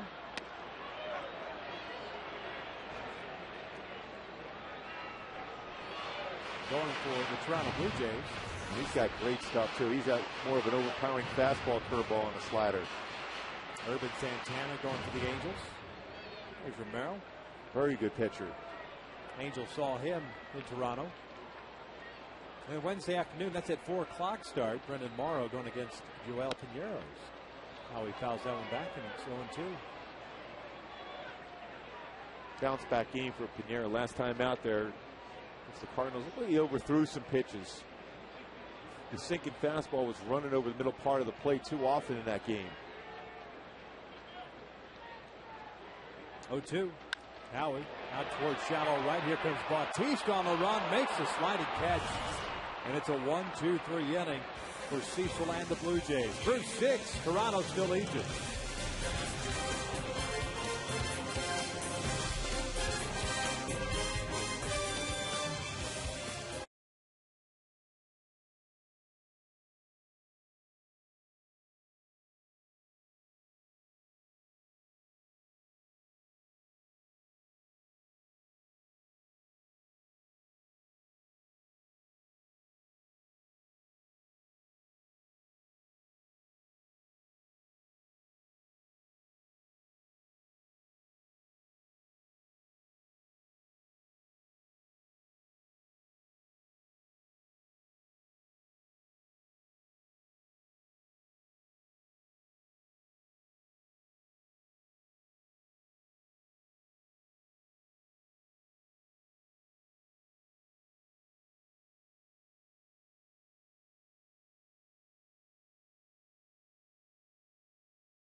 Angels down 2-0 as we start the top of the seventh. Time now for the One West Bank One Person One Play, brought to you by One West Bank, one person at a time. Encarnacion from the third base coach's box makes that strong throw across the diamond to get Juan Rivera. Encarnacion leads things off here in the seventh against Joe Saunders, back out there for some action. Joe now at 110 pitches on the night, 63 strikes. Good pitch there. There's 1-1. As a pitcher right now, you know you have to have a clean inning to be able to get through here to put yourself in position to get a possible win there. If you get through this seventh inning, 1, 2, 3 for Joe. Has to throw strikes. I mean, the tempo is completely different than what we saw. Tempo, body language, what we saw the first couple of innings, settling in now.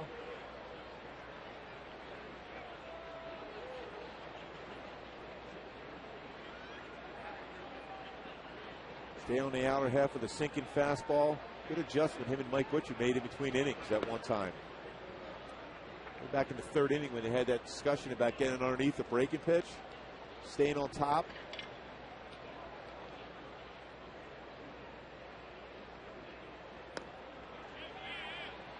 Jay, he did not go, says Tim Welke. Drawing the walk is Encarnacion. Leadoff man is on board for the Blue Jays. Here comes Fred Lewis, leadoff man.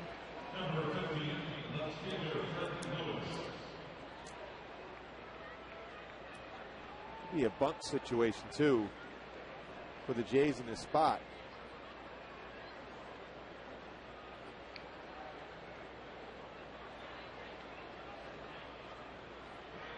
Not bunting, and Lewis lines one out to right field. Abreu's there, makes the grab, fires it back to first, but Encarnacion is back, one away.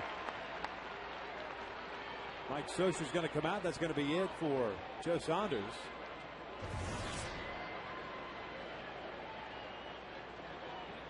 Joe doesn't seem to be too happy about it. Figures, you know what, he's got it going right now, but he'll turn things over to that guy. Jason Bolger will come on with one out here to seventh. Angels down 2-0.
Jack in the Box. Try Jack's new grilled breakfast sandwich on grilled artisan bread with a cup of the new Kona Classic coffee. And by Toyota. Get a great deal on Toyota's full line of hybrid and fuel-efficient vehicles at your Toyota dealer today. Oh, we're back out here at the Big A. One out, one on. We're in the seventh, down 2-0. Joe Saunders talking things over with Mike Scioscia in the dugout after he's removed from the ball game. Time now for in and out, who's in, who's out. Jason Bolger takes over for the left-handed Joe Saunders. Bolger comes into this one with no record, a 3.86 ERA, pitching now in his 18th game. He pitched in yesterday's game in St. Louis.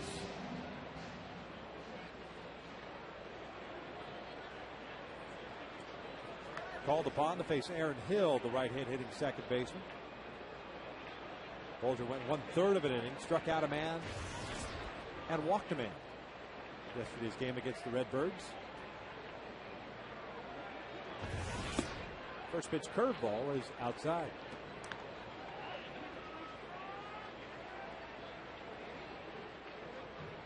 $16 1/3 innings for Bolger. 16 hits allowed, 17 punch outs, and 11 walks. Opponents hitting .262 against him. And he falls behind at 2 balls and no strikes. Hill is 0 for 3. He's hit a fly ball twice and struck out once. And the 6 strikeouts for Joe Saunders. He did have 5 walks.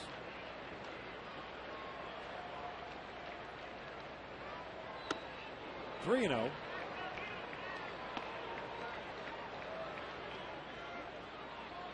Great job by Joe Saunders. He had 5 walks, but 6 strikeouts, 6 in the third. 2 earned runs. Still wanted to be in. That's what you want to see out of your starting pitch. You want to see him want to be in the ball game late. Encarnacion is his over at first base as far as runs are concerned. As Bolger paints on the outside corner. It's 3-1. You know, Jared Weaver's one of those guys. He wanted to go out there and go deeper in the game. If you want as a manager, even though it's never comfortable to see a guy upset about coming out of the game, that's what you want. You want a guy who, okay, leave it to the bullpen to be able to get through the rest of the game. You want to be the guy that's high-fiving your catcher after 9 innings.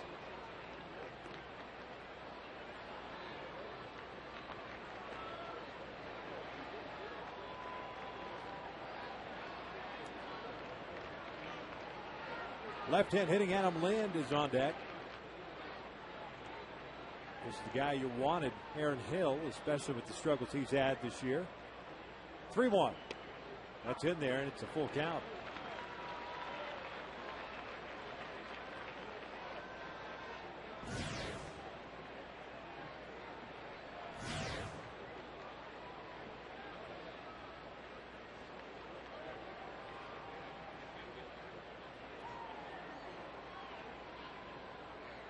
Bolger's ready now.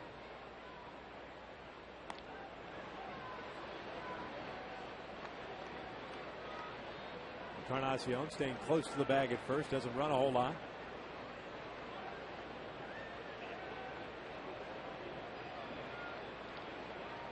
Outside chance. Cito starts Encarnacion with a 3-2 count and 1 out. He doesn't go. The 3-2 is way outside, and there's ball 4. Now, we talked about it early. That's been the struggles of this bullpen. The walks just come back to haunt. They did so yesterday.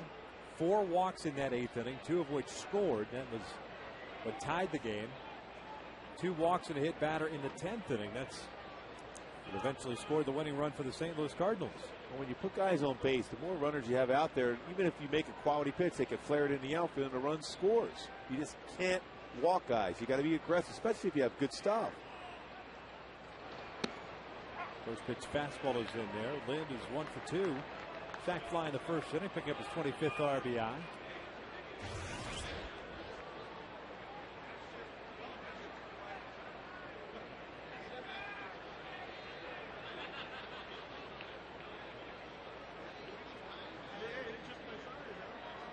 What? Yanked foul. I think everyone's awake in that dugout now for Toronto. Trey Lewis said the field's the other way.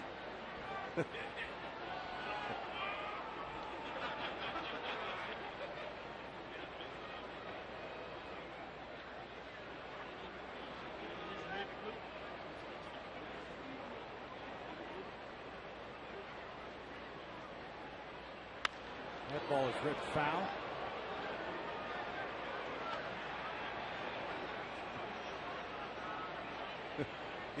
He's ready. How about don't sit there? Get in the dugout, right? Exactly.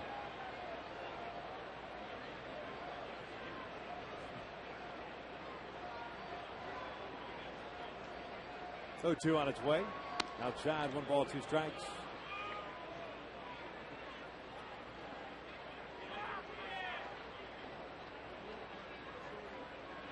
Adam Lind is a guy that likes to pitch down and in, whether it be a fastball or a curveball. If you go fastball up and in, you get a swing and miss for sure, but you have to stay above the belt. 2 balls, 2 strikes.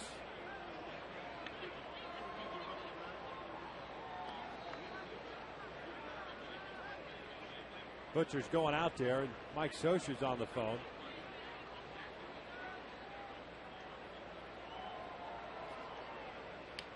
Bobby Kazoval will be called upon to get loose.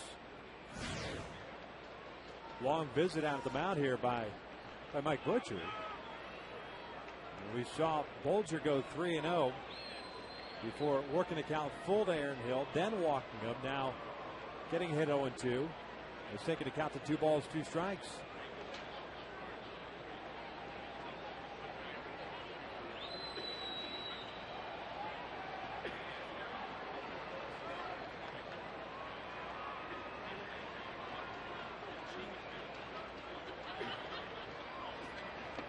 Off speed, Lynn lays off.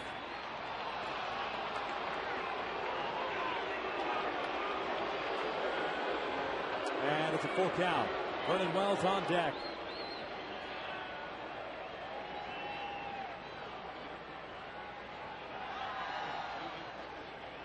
You don't see Mike Scioscia that animated in the dugout too often.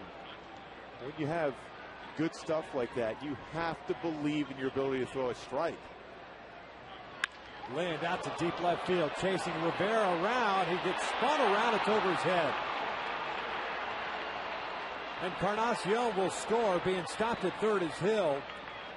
3-0 Toronto. That run gets charged to Joe Saunders, so now you can close the book on Saunders.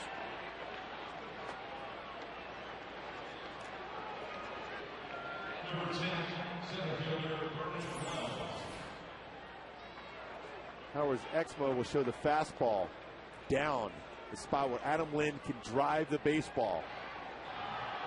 And when it's off centered like that by a left-handed batter, if you make a first wrong step, you're not going to catch that. If you're a left fielder, ball is going to carry over your head.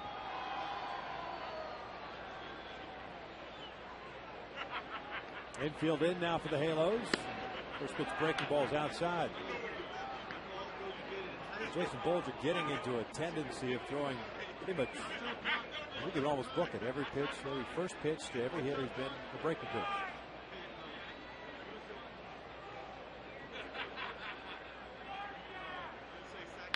Ripped into left field, a base hit. Hill will score. Stopping at third is Lind. It is 4-0 now, Blue Jays. And the walk to Aaron Hill comes around to score. Kazoval should be ready to go, and here comes Mike Scioscia. He's seen enough. So Kazoval will come on now, with still only 1 out here in the 7th inning. And instead of a 2-0 deficit, it is a 4-0 deficit here at the Big A.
Back to our FoxSportsWest.com poll question, talking about Mike Napoli and his home run numbers. How many will they hit this year? 20 to 25, 60% of the vote this far. Billy Mack, Jose Mota will have the vote totals in the post-game show. Napoli definitely catching the warm-up tosses of Bobby Kazimov. One out here in the 7th inning. Kazimov comes in now pitching in his 7th game. He saw action in Saturday afternoon's game in St. Louis when an inning and a third gave up 4 hits, 4 runs, all earned. He comes on with runners at first and third. That's Lind over at third base. Vernon Wells at first picked up his 33rd RBI with the base hit that chased Jason Bolger. He faced 3 hitters, walked 1 and gave up 2 hits. Responsible for the 2 men on base. Here's Lyle Overbay. He's 0 for 3 with a couple of punch-outs. Kazimov with a good sinking fastball around 88, 89. Needs that. Overbay is a guy that will hit it in a double play if he hits it on the ground.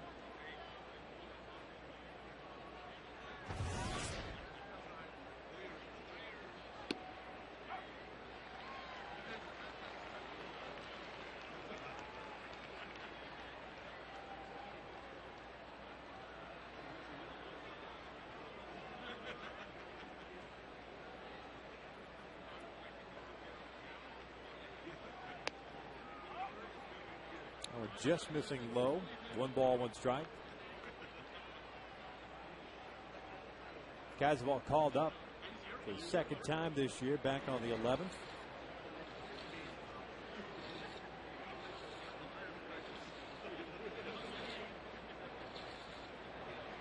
This one back up the middle. Kazimov bobbles it, and his only play is to first base. The run scores. It's 5-0 Toronto.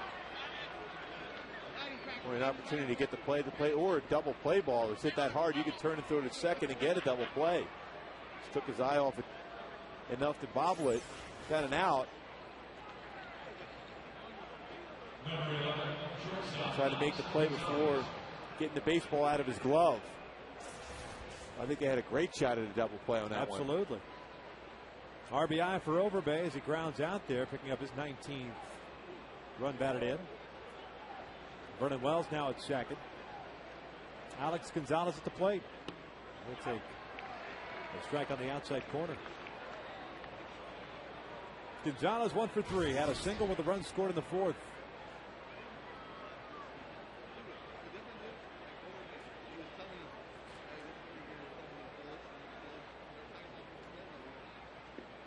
Nice job by Napoli there. 1 ball, 1 strike. That run just crossed the plate, charged to Bolger. Wells belongs to him as well.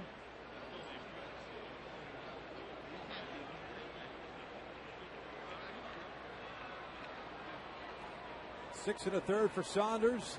3 runs, all earned on 4 hits, 6 punch outs, 5 walks tonight. And when he departed, it was a 2-0 deficit.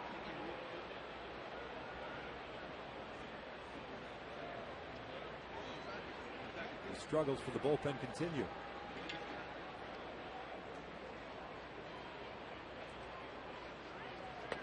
Three balls in a strike.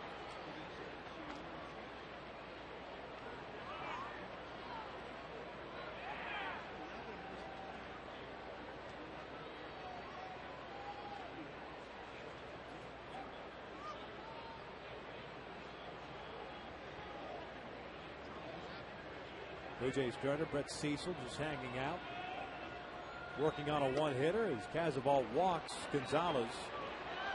3rd walk here in the 7th. We've got the power hitting Jose Bautista coming up.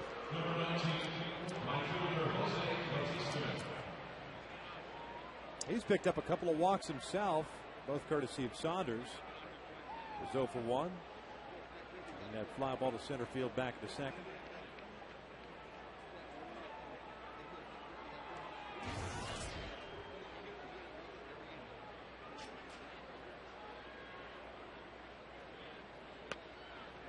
Breaking ball is in there.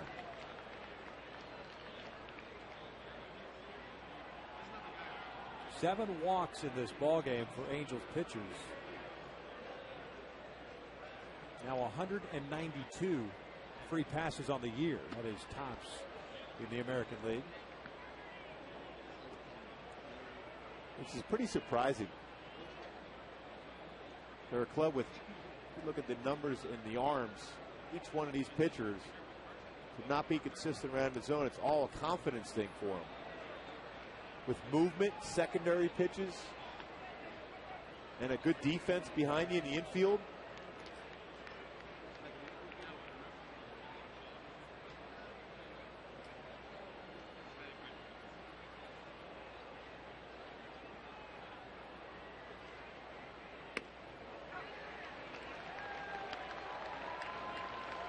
Two balls, 2 strikes.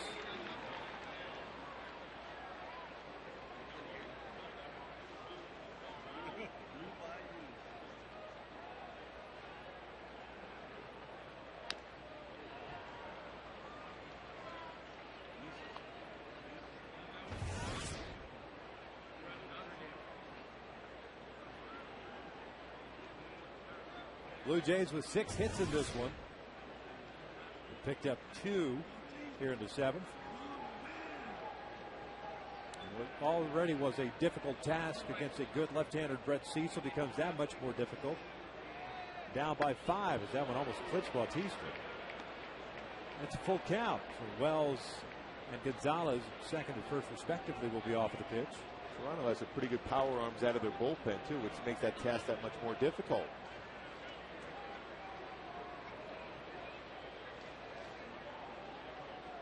Payoff pitch. Bautista takes ball 4. So the Blue Jays have hit around here, courtesy of 4 walks.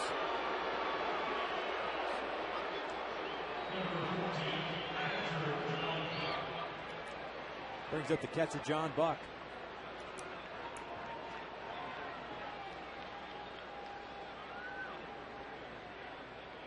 Buck 1 for 3, had an RBI single in the 4th. He's also struck out and popped out. Wells, Gonzalez, and Bautista around the bases. And that's lined off the glove of Ibar, who very casually tried to grab that ball. Has it go in and out of his glove. The run scores. It's 6-0. Oh, it clearly will be an error on Eric Ibar.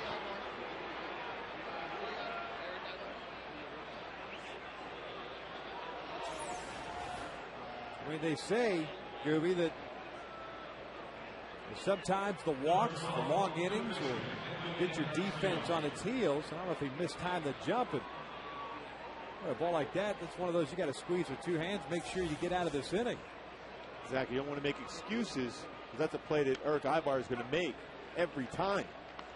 The reality is, when you're on the back of your heels, you're more apt to not to be in position to make plays, even routine plays, as easily as you will be if you have an aggressive staff going right now. And this one, the one hopper over to Ibar. He'll go the short way, and the inning finally comes to an end, but not before the Blue Jays score 4 times. They're up 6-0.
Time now for the Lexus Pursuing Perfection. Brett Cecil has been extremely good this far tonight. Boy, spotting that slider on the outside part of the plate. A change up to get Torrey to swing and miss that. Fastball, the only bad pitch he made, a base hit by Kevin Francis, the only hit for the Angels against him so far. That is our Lexus Pursuing Perfection. This is an excellent job so far. He did throw a one-hitter in 8 innings earlier in the season, which the only hit he gave up was a big fly. So this guy has the ability, particularly against left-handed batters. Coming in at 135 batting average against lefties. He'll face Abreu, Hunter, and Morales with the Angels down 6-0. Bobby's 0 for 2 with a punch out and a pop-up. Jason Bolger getting charged with 3 runs in that 7th inning. Did not retire a man. Faced 3 hitters.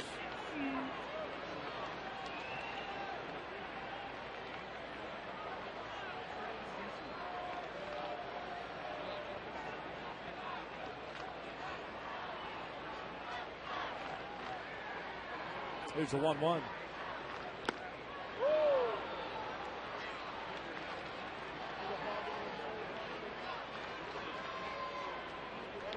You notice that at Cecil, he doesn't waste a lot of time. He stays on that pitching rubber. He's in cruise control. He feels confident on the mound, throwing strikes with all his pitches.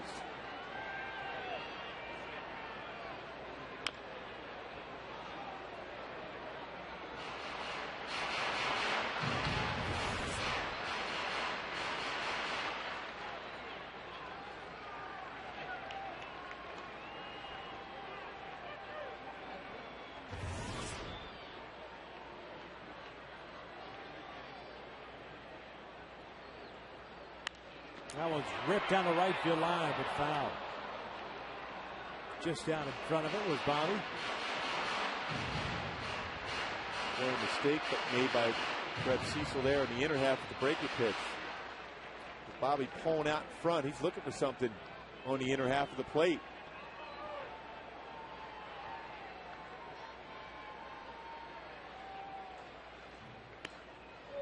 Missing outside with that breaking pitch. He was a count of 2 balls, 2 strikes.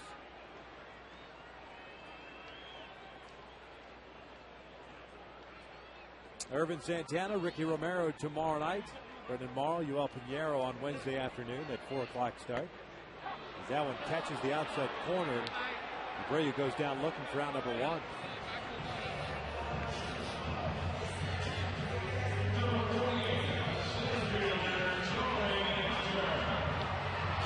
Go back to our Hyundai keys to the game. Talking about Torrey Hunter. Well, Torrey came in there with red hot, a 9-game hit streak. At this point, this is a good at bat, a base hit to get the club working right now. He needs to get the hit.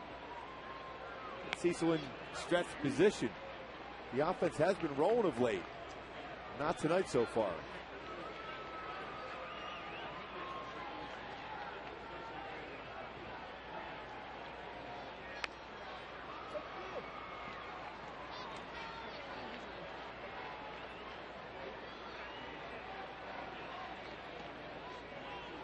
Torrey 0 for 2 with a strikeout, a ground out.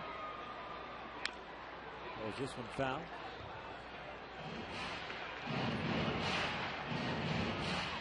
More times than not, when you start talking about the opposing pitcher and what they've done in a particular night, it's easy to look at the numbers, but you can also take a look at what's been hit hard and what has not been hit hard. There have not been that many hard hit balls tonight. Well, he's done such a good job of keeping the hitters off balance. They're out in front on the front leg.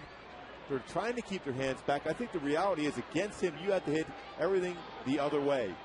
Stay back, get on the plate, and go the other way. Popped up. Aaron Hill makes the catch. There's out number 2.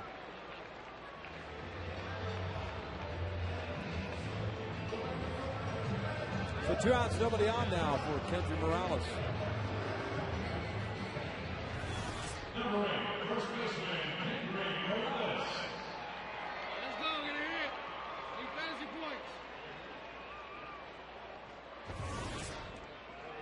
Kendry hit the ball hard in the 2nd inning, lining out to Bautista and right. Drew the walk, the only free pass issued by Brett Cecil in this one. Two men have reached base. The base hit by Franzen in the third, and the walk leading off the fifth.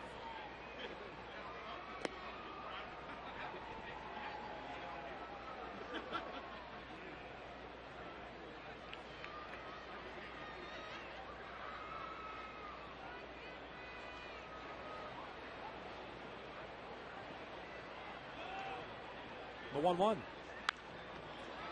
1-2 now.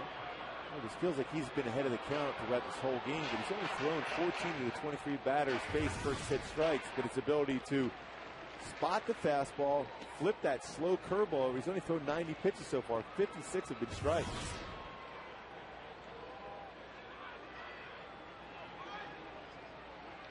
It's just elevated. That's out to dead central. Vernon Wells back at the wall, makes the catch and bangs into the fence. A 1-2-3 inning for Brett Cecil, even though Morales gives it a ride. 7 in the books. Blue Jays still out 6-0.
Top of the 8th inning, Toronto's up 6-0. Bobby Kazavall back out there, and he'll face the top of the order in Lewis, Hill, and Lynn. Blue Jays with a run in the first, a run in the fourth, and 4 in the 7th inning.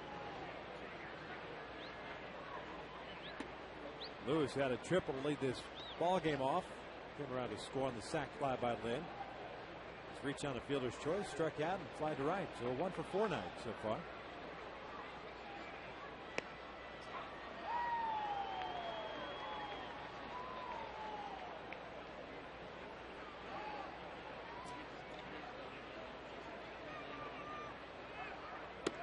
Meetings between these two teams this year. Already played the 3 in Toronto. 5 more after tonight here at the Big A. Blue Jays coming back here in August. This one is over to third base. Franzen retiring Lewis for round number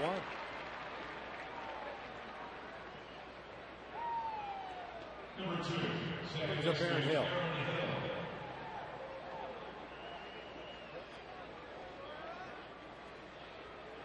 That's the key. Even though that baseball was hit pretty hard, you threw a strike. You have to throw strikes. Force him to hit the ball on the ground. Good things will happen when you're aggressive in the strike zone. That one on the outside corner. Aaron Hill drew a walk. It was the first batter that Jason Bolger faced after he fell behind 3-0. Got it to 3-2 and eventually walked him. 0 for 3 night for Hill.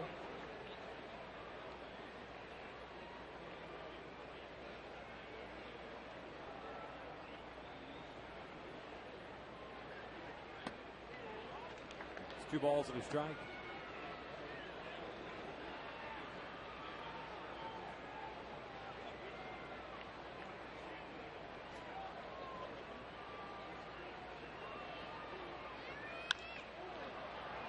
Hill got jammed there, and Torrey got a good jump. Makes the catch, 2 outs. Hey fans, are you looking to entertain a large group for the U2 concert at Angel Stadium on June 6th or 7th? There's a wide variety of suite locations and sizes available for either concert date.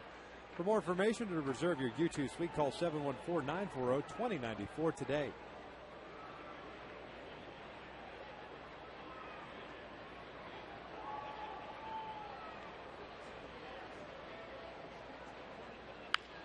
Lynn swinging first pitch, fouls one off to the third base side.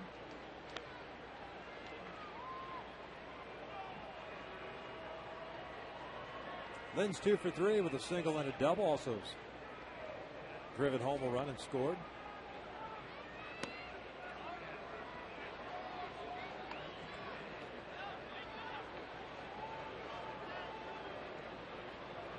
Kazabal not going to overpower you. It's all about location, movement. That ball is hit over to short. Ibar's got it. Casually throws on to first. Retires Lynn for 1, 2, 3 innings. To the bottom of the 8th, Angels down 6-0.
Then all Toronto Blue Jays in this one. John Buck with the RBI single. That came in the 4th inning, making it 2-0.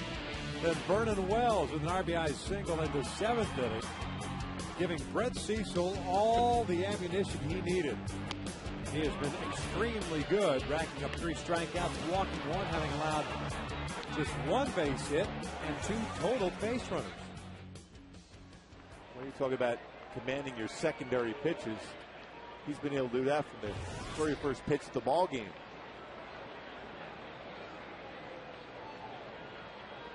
'92nd pitch of the night for Cecil. And he'll face Rivera, Matsui, Napoli here in the 8th.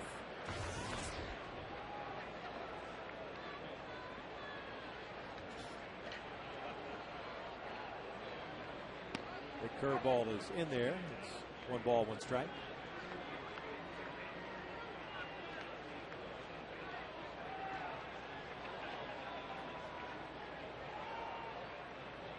Juan tonight, a couple of ground outs, 1 to short, 1 to third. Takes inside, and it's 2-1.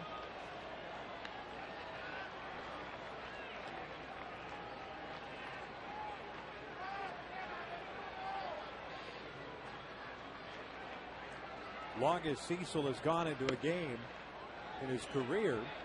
8 innings. Did that back in May of last year against the Oakland A's.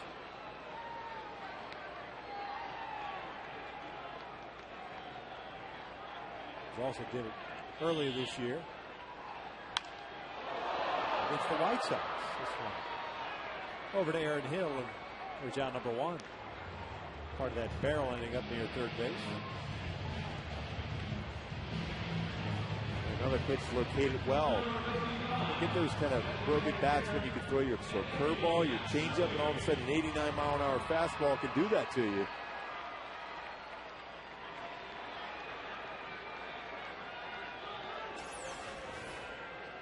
Well, so that fastball off the end of the bat shatters it. Well located pitch. Decky rolling this one off his foot for strike one. Matsui has popped out to short and hit a fly ball to left field. That's the inning in which they had their one and only man in scoring position. Morales drawn the walk, was moved to second on the ground out. But neither Matsui nor Napoli could bring him home. 0-1.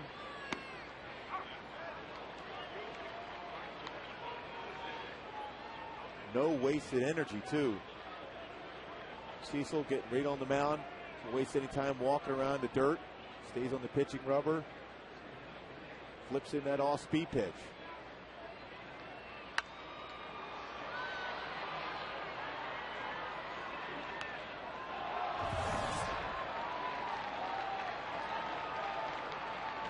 Cecil getting ready to throw his 100th pitch of the night.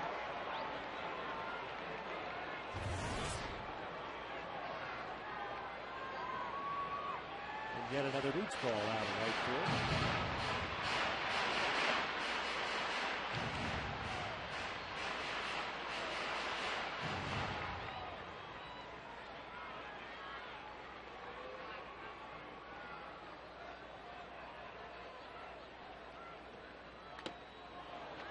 So he just got a piece of that one.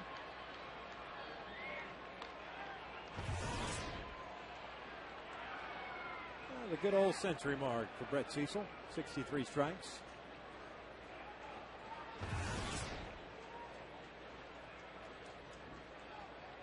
Blue Jays head come into this one with a 15-9 mark out on the road.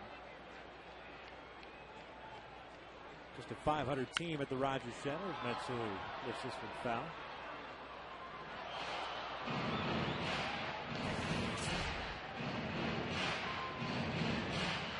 See the matchup tomorrow. Angels live kicking things off at 6:30.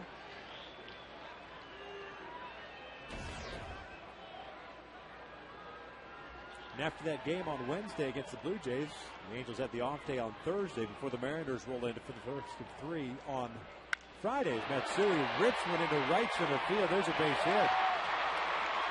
One of the hardest hit balls that Matsui has had in quite some time. Well struck out toward the alley there. It's a one-out single. It's a good at bat considering he fouled that one off his foot early in the count.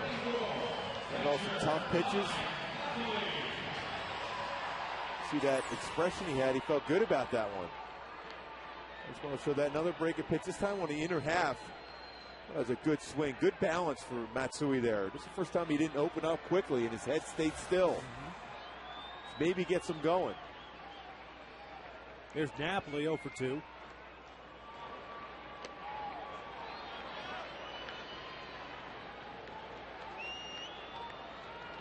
Mike skied one to left in the third inning. Skied one to right on a 3-0 pitch in the fifth.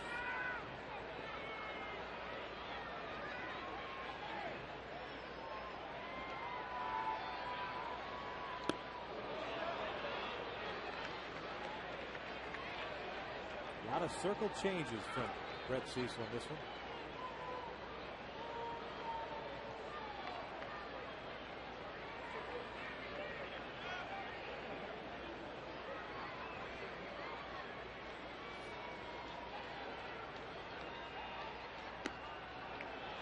Throwing another. 2-1.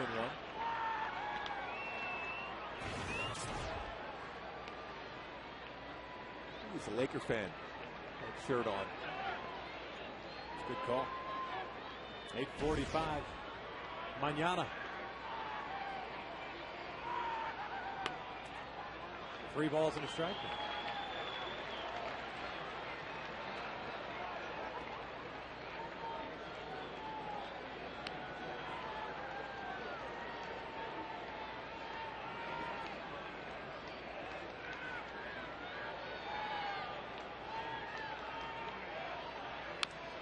Rolling this one foul. It's a full count now. Blue Jays starting to get some action going in their bullpen. He doesn't give in no matter what. So even a 3-1 count. turning over a fastball down in the zone. He doesn't go middle part of the plate too often. Jason Frazier's up and loosening. One of those good arms that Cecil Gaston has in his pen.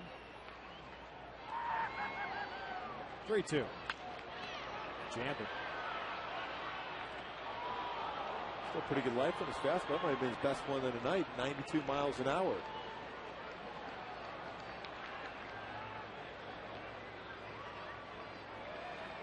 The old thought process is when you're up 6-0 late in the game, you have to go with that fastball on the 3-2 count.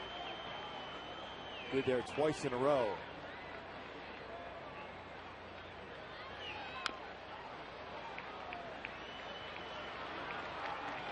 It's kind of like the at-bat Matsui just had before he got the base hit to right center.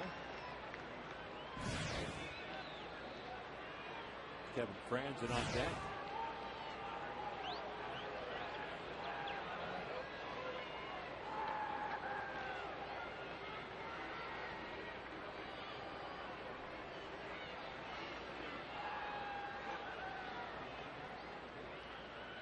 Eighth pitch of the at-bat. Napoli takes ball 4.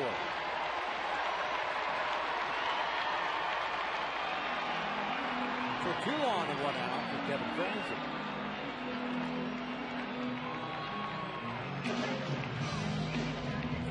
Frazier loosening in that bullpen with a little urgency.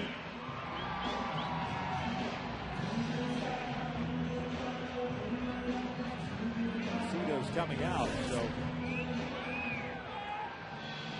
looks like that's going to be it for Brett Cecil. For a moment there, Bruce Walton looked like the pitching coach was going to come out and pay a visit, but Cito has seen enough. Nice job by Brett Cecil. He'll turn the ball over to Jason Frazier. 2 on, 1 out here in the 8th.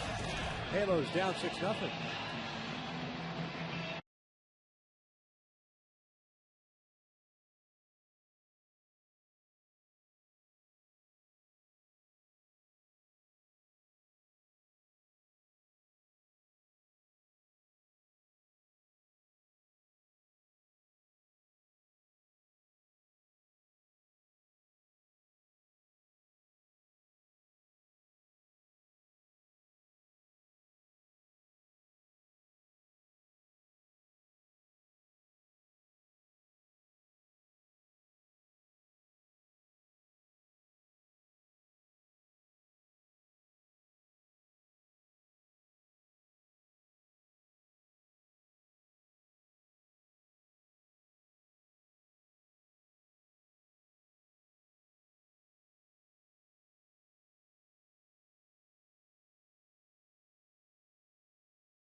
One out in the bottom of the 8th inning as they make a pitching change. Make sure you log on to foxsportswest.com.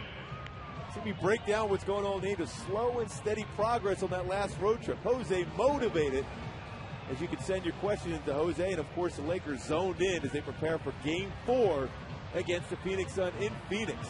Where can you get all that information at foxsportswest.com. Nice. 2 men on, 1 out. Here in the 8th inning, as you can see, they're the only team in the big leagues that have not been shut out this year. That's the Angels. So trying to scratch out a couple of runs here against Jason Frazier. Fireballing right-hander, 21st game, a 4.74 ERA. He's got 3 saves in his belt. And he'll face Kevin Franzen with Matsui at second and Napoli over at first. He's have a good fastball. You mentioned that 90 to 94 slider. A good swing and miss type pitch on that slider. Throw lots of right-handed batters and a split finger fastball.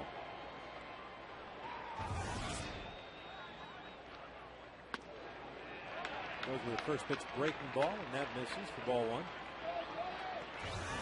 Franzen 1 for 2. single back in the third, a ground out in the sixth.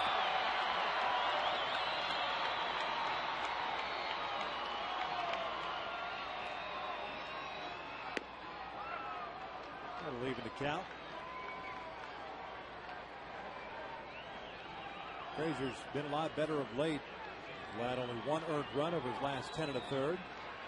Trying to keep things in check for Cecil. Nice start for him, going 7 and a third. Franzen pops this one foul.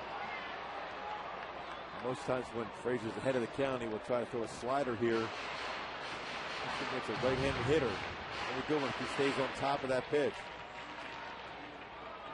You have to shorten up your swing, try to punch it into right field.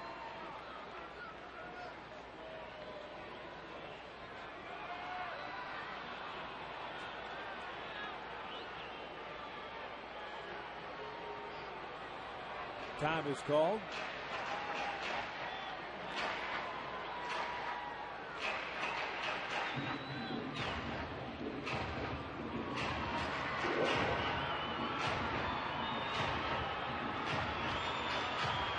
Franzen with a 1-ball, 2-strike count. See the Angel base runners.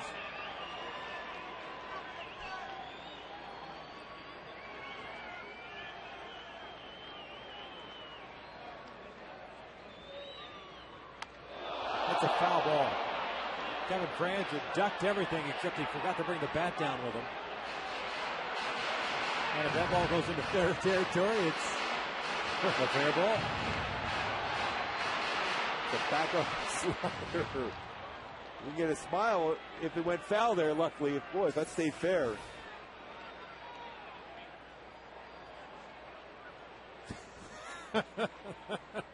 The look on Franz and wonder where it went. Man, it's like the Three Stooges. Whoop, whoop, whoop.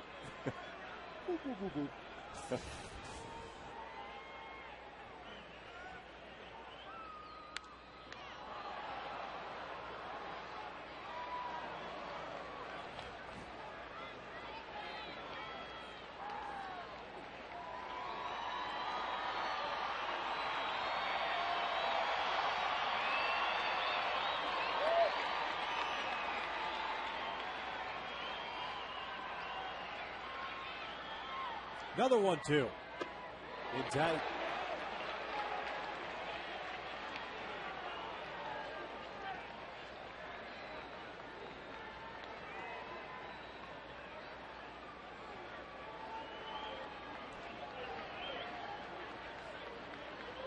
Frazier, originally in the Tigers organization, was traded to the Dodgers that came over to Toronto. That Jason Worth deal as Franzen bounces one over first.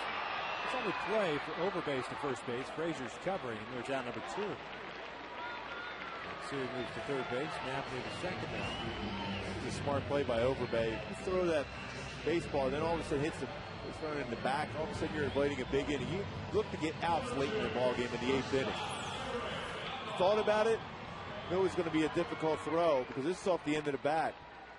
Well, that was definitely off the end of the bat. On that one, the backup slider. It was a play where Overbay made the right play.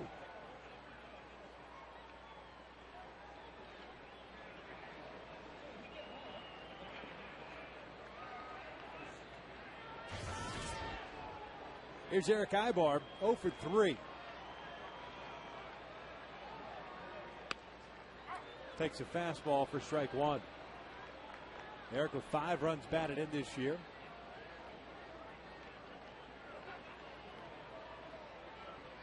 Matsui at third and Napoli at second base.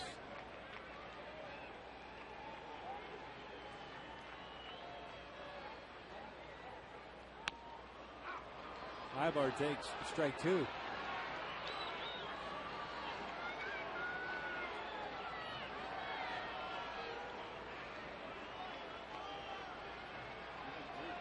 Boy, fastball in, fastball away. We're looking at an off-speed pitch, whether a split finger or a slider. Over the fastball, he popped him up. Gonzalez, the shortstop's out there. He's out number 3. Nothing happening for the Angels here in the 8th. Blue Jays up 6-0.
Top of the ninth inning at the Big A. Toronto's up 6-0. Want to remind you that you can help send your favorite Angels to this year's All-Star game by voting up to 25 times at angelsbaseball.com. Not only that, of course, you can vote in stadium, but online up to 25 times at angelsbaseball.com or MLB.com. For the 2010 All-Star Game, vote early, vote often, vote Angels. Vote today at angelsbaseball.com. Kendra Morales not even in the top 5 in All-Star voting. The first results were announced today. Not good. Angel fans got to get out there and vote. You know, in my opinion, your opinion also, Victor, Kendra Morales certainly is an all-star. Oh, without a doubt. The way he's swinging the bat, especially of late. You see Scott Shields coming on now in place of Bobby Cazabal to pitch the ninth. There's Kendry. Torrey Hunter, 6th in American League outfielders.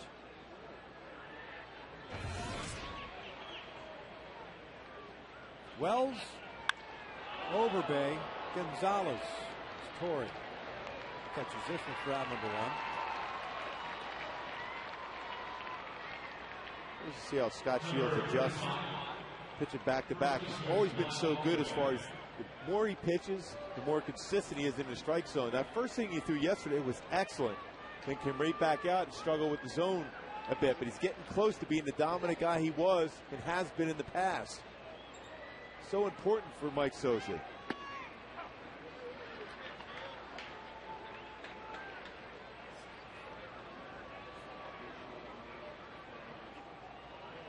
Oh, 1 down low.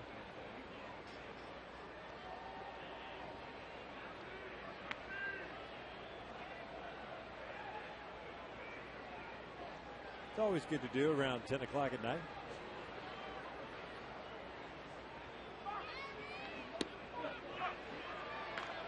One and two. And now he's set up for that two-seam fastball that starts at the hip of a left-handed batter and brings it in the inside corner at that good curveball by Scott Shields. Tried to go outside with it.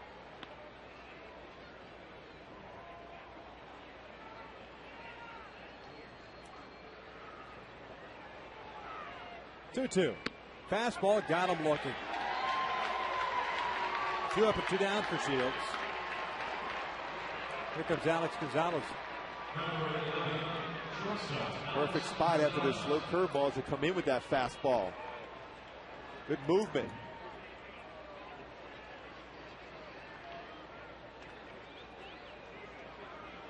Gonzalez 1 for 3. A single and a run scored in the 4th.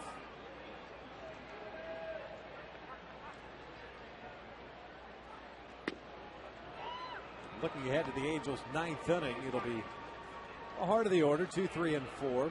Kendrick Abreu Hunter. If somebody gets on, something happens. Kendry Morales. There's a strike.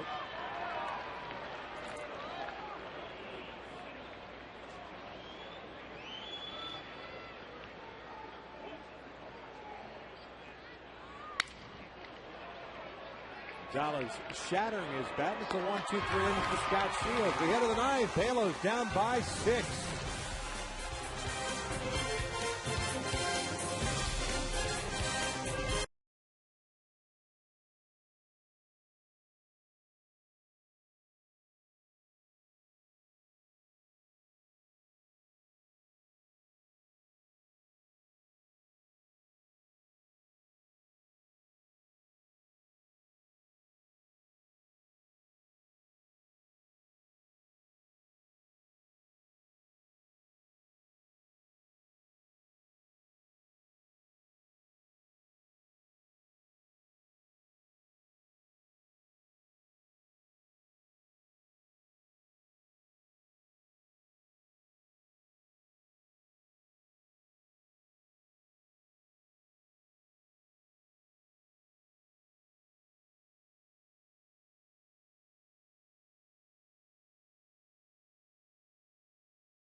the ninth here at the Big A. 6-0 Toronto. New pitcher on for the Blue Jays. Left-hander Scott Downs comes on in place of Jason Frazier, who went 2/3 of an inning. Downs will face Kendrick, Abreu, and Hunter with the Halos trying to get some runs across here against Brett Cecil. The rest of this Blue Jays staff. Cecil tonight went 7 1/3, struck out 3, walked 2, gave up just 2 hits. Downs fastball sinks it. He's 86 to 90. He's got a curveball, a slider, which is his best pitch, and a changeup. Good ERA, 2.57.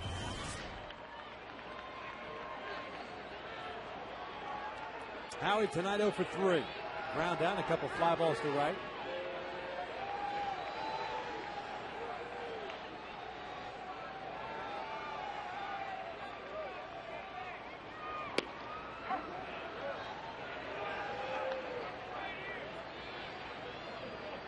Angels managing 2 hits. That was the Kevin Franzen base hit in the 3rd inning.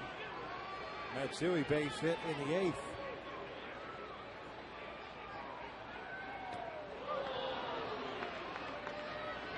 Howie quickly in the hole with no balls, 2 strikes.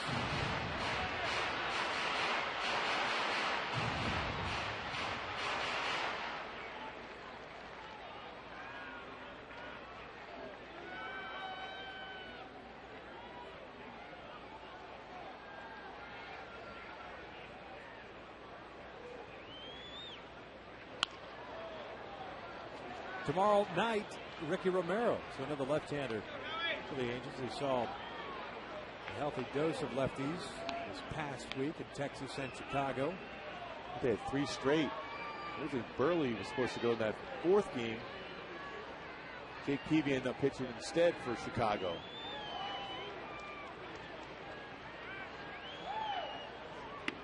And Howie goes down looking for out number 1.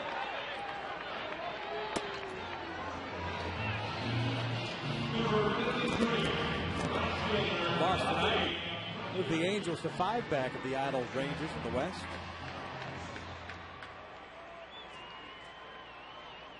Fall to 5 games under 500.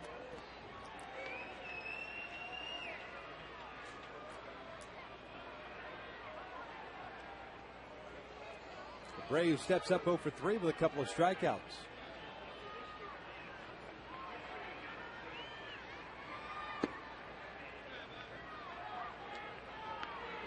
Again, lost in this ball game was Saunders going 6 1/3. Not with his best stuff, but still battling through there, allowing 3 runs on 4 hits. Striking out 6, walking 5. Brady takes low. I think adjustments made during the course of that game for Joe Saunders was definitely encouraging, because when you're pitching well like you did the 2 prior games in which you gave up just 1 earned run in 16 2/3, it's easy to pitch when you're dealing, but when you can make that adjustment for the 2nd inning on forward and give your team a chance to win, that's a good sign for Joe. 2-1.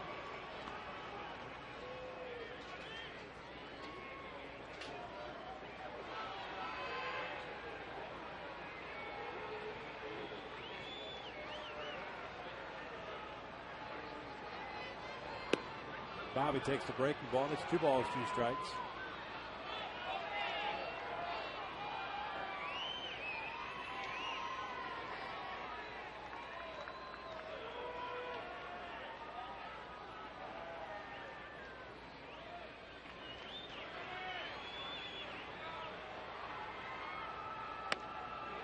Full count now. After Saunders tonight, Bolger faced 3 batters. Walked a man, gave up 2 hits, gave up 3 runs. Bobby Kazaval settled down after his rough start, went an inning and 2/3, walking 2. Rayo goes down swinging. There's out number 2. Bobby continued to have a tough time against left-handed pitching. Into the game is 172. A guy that generally would go the other way, but pulling off the baseball. See that front hip, the first step, opening it up. It's difficult to be able to have plate coverage on the outer half. So the Angels down to the last out. As Torrey Hunter steps up, 0 for 3 with a strike count.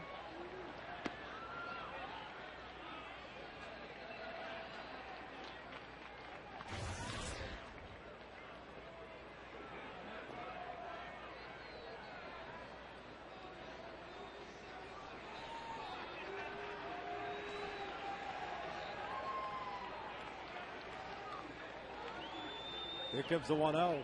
Torrey fouling one off to the right.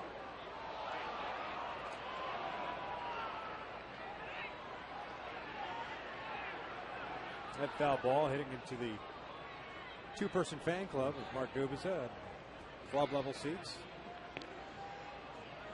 Very kind of you to point out. They're loyal. There's a 1-1. Ripped off the glove of Encarnacion into left field. Torrey will stop at first. Hard hit single. 10-game hitting streak for Torrey Hunter.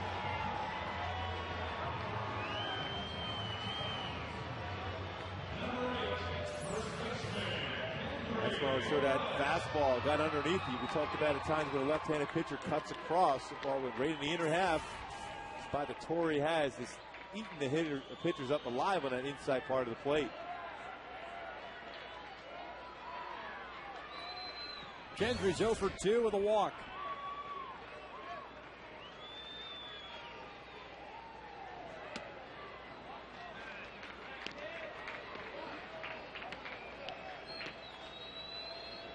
Kendry actually working himself into scoring position in that 5th inning. Angels unable to capitalize against Cecil.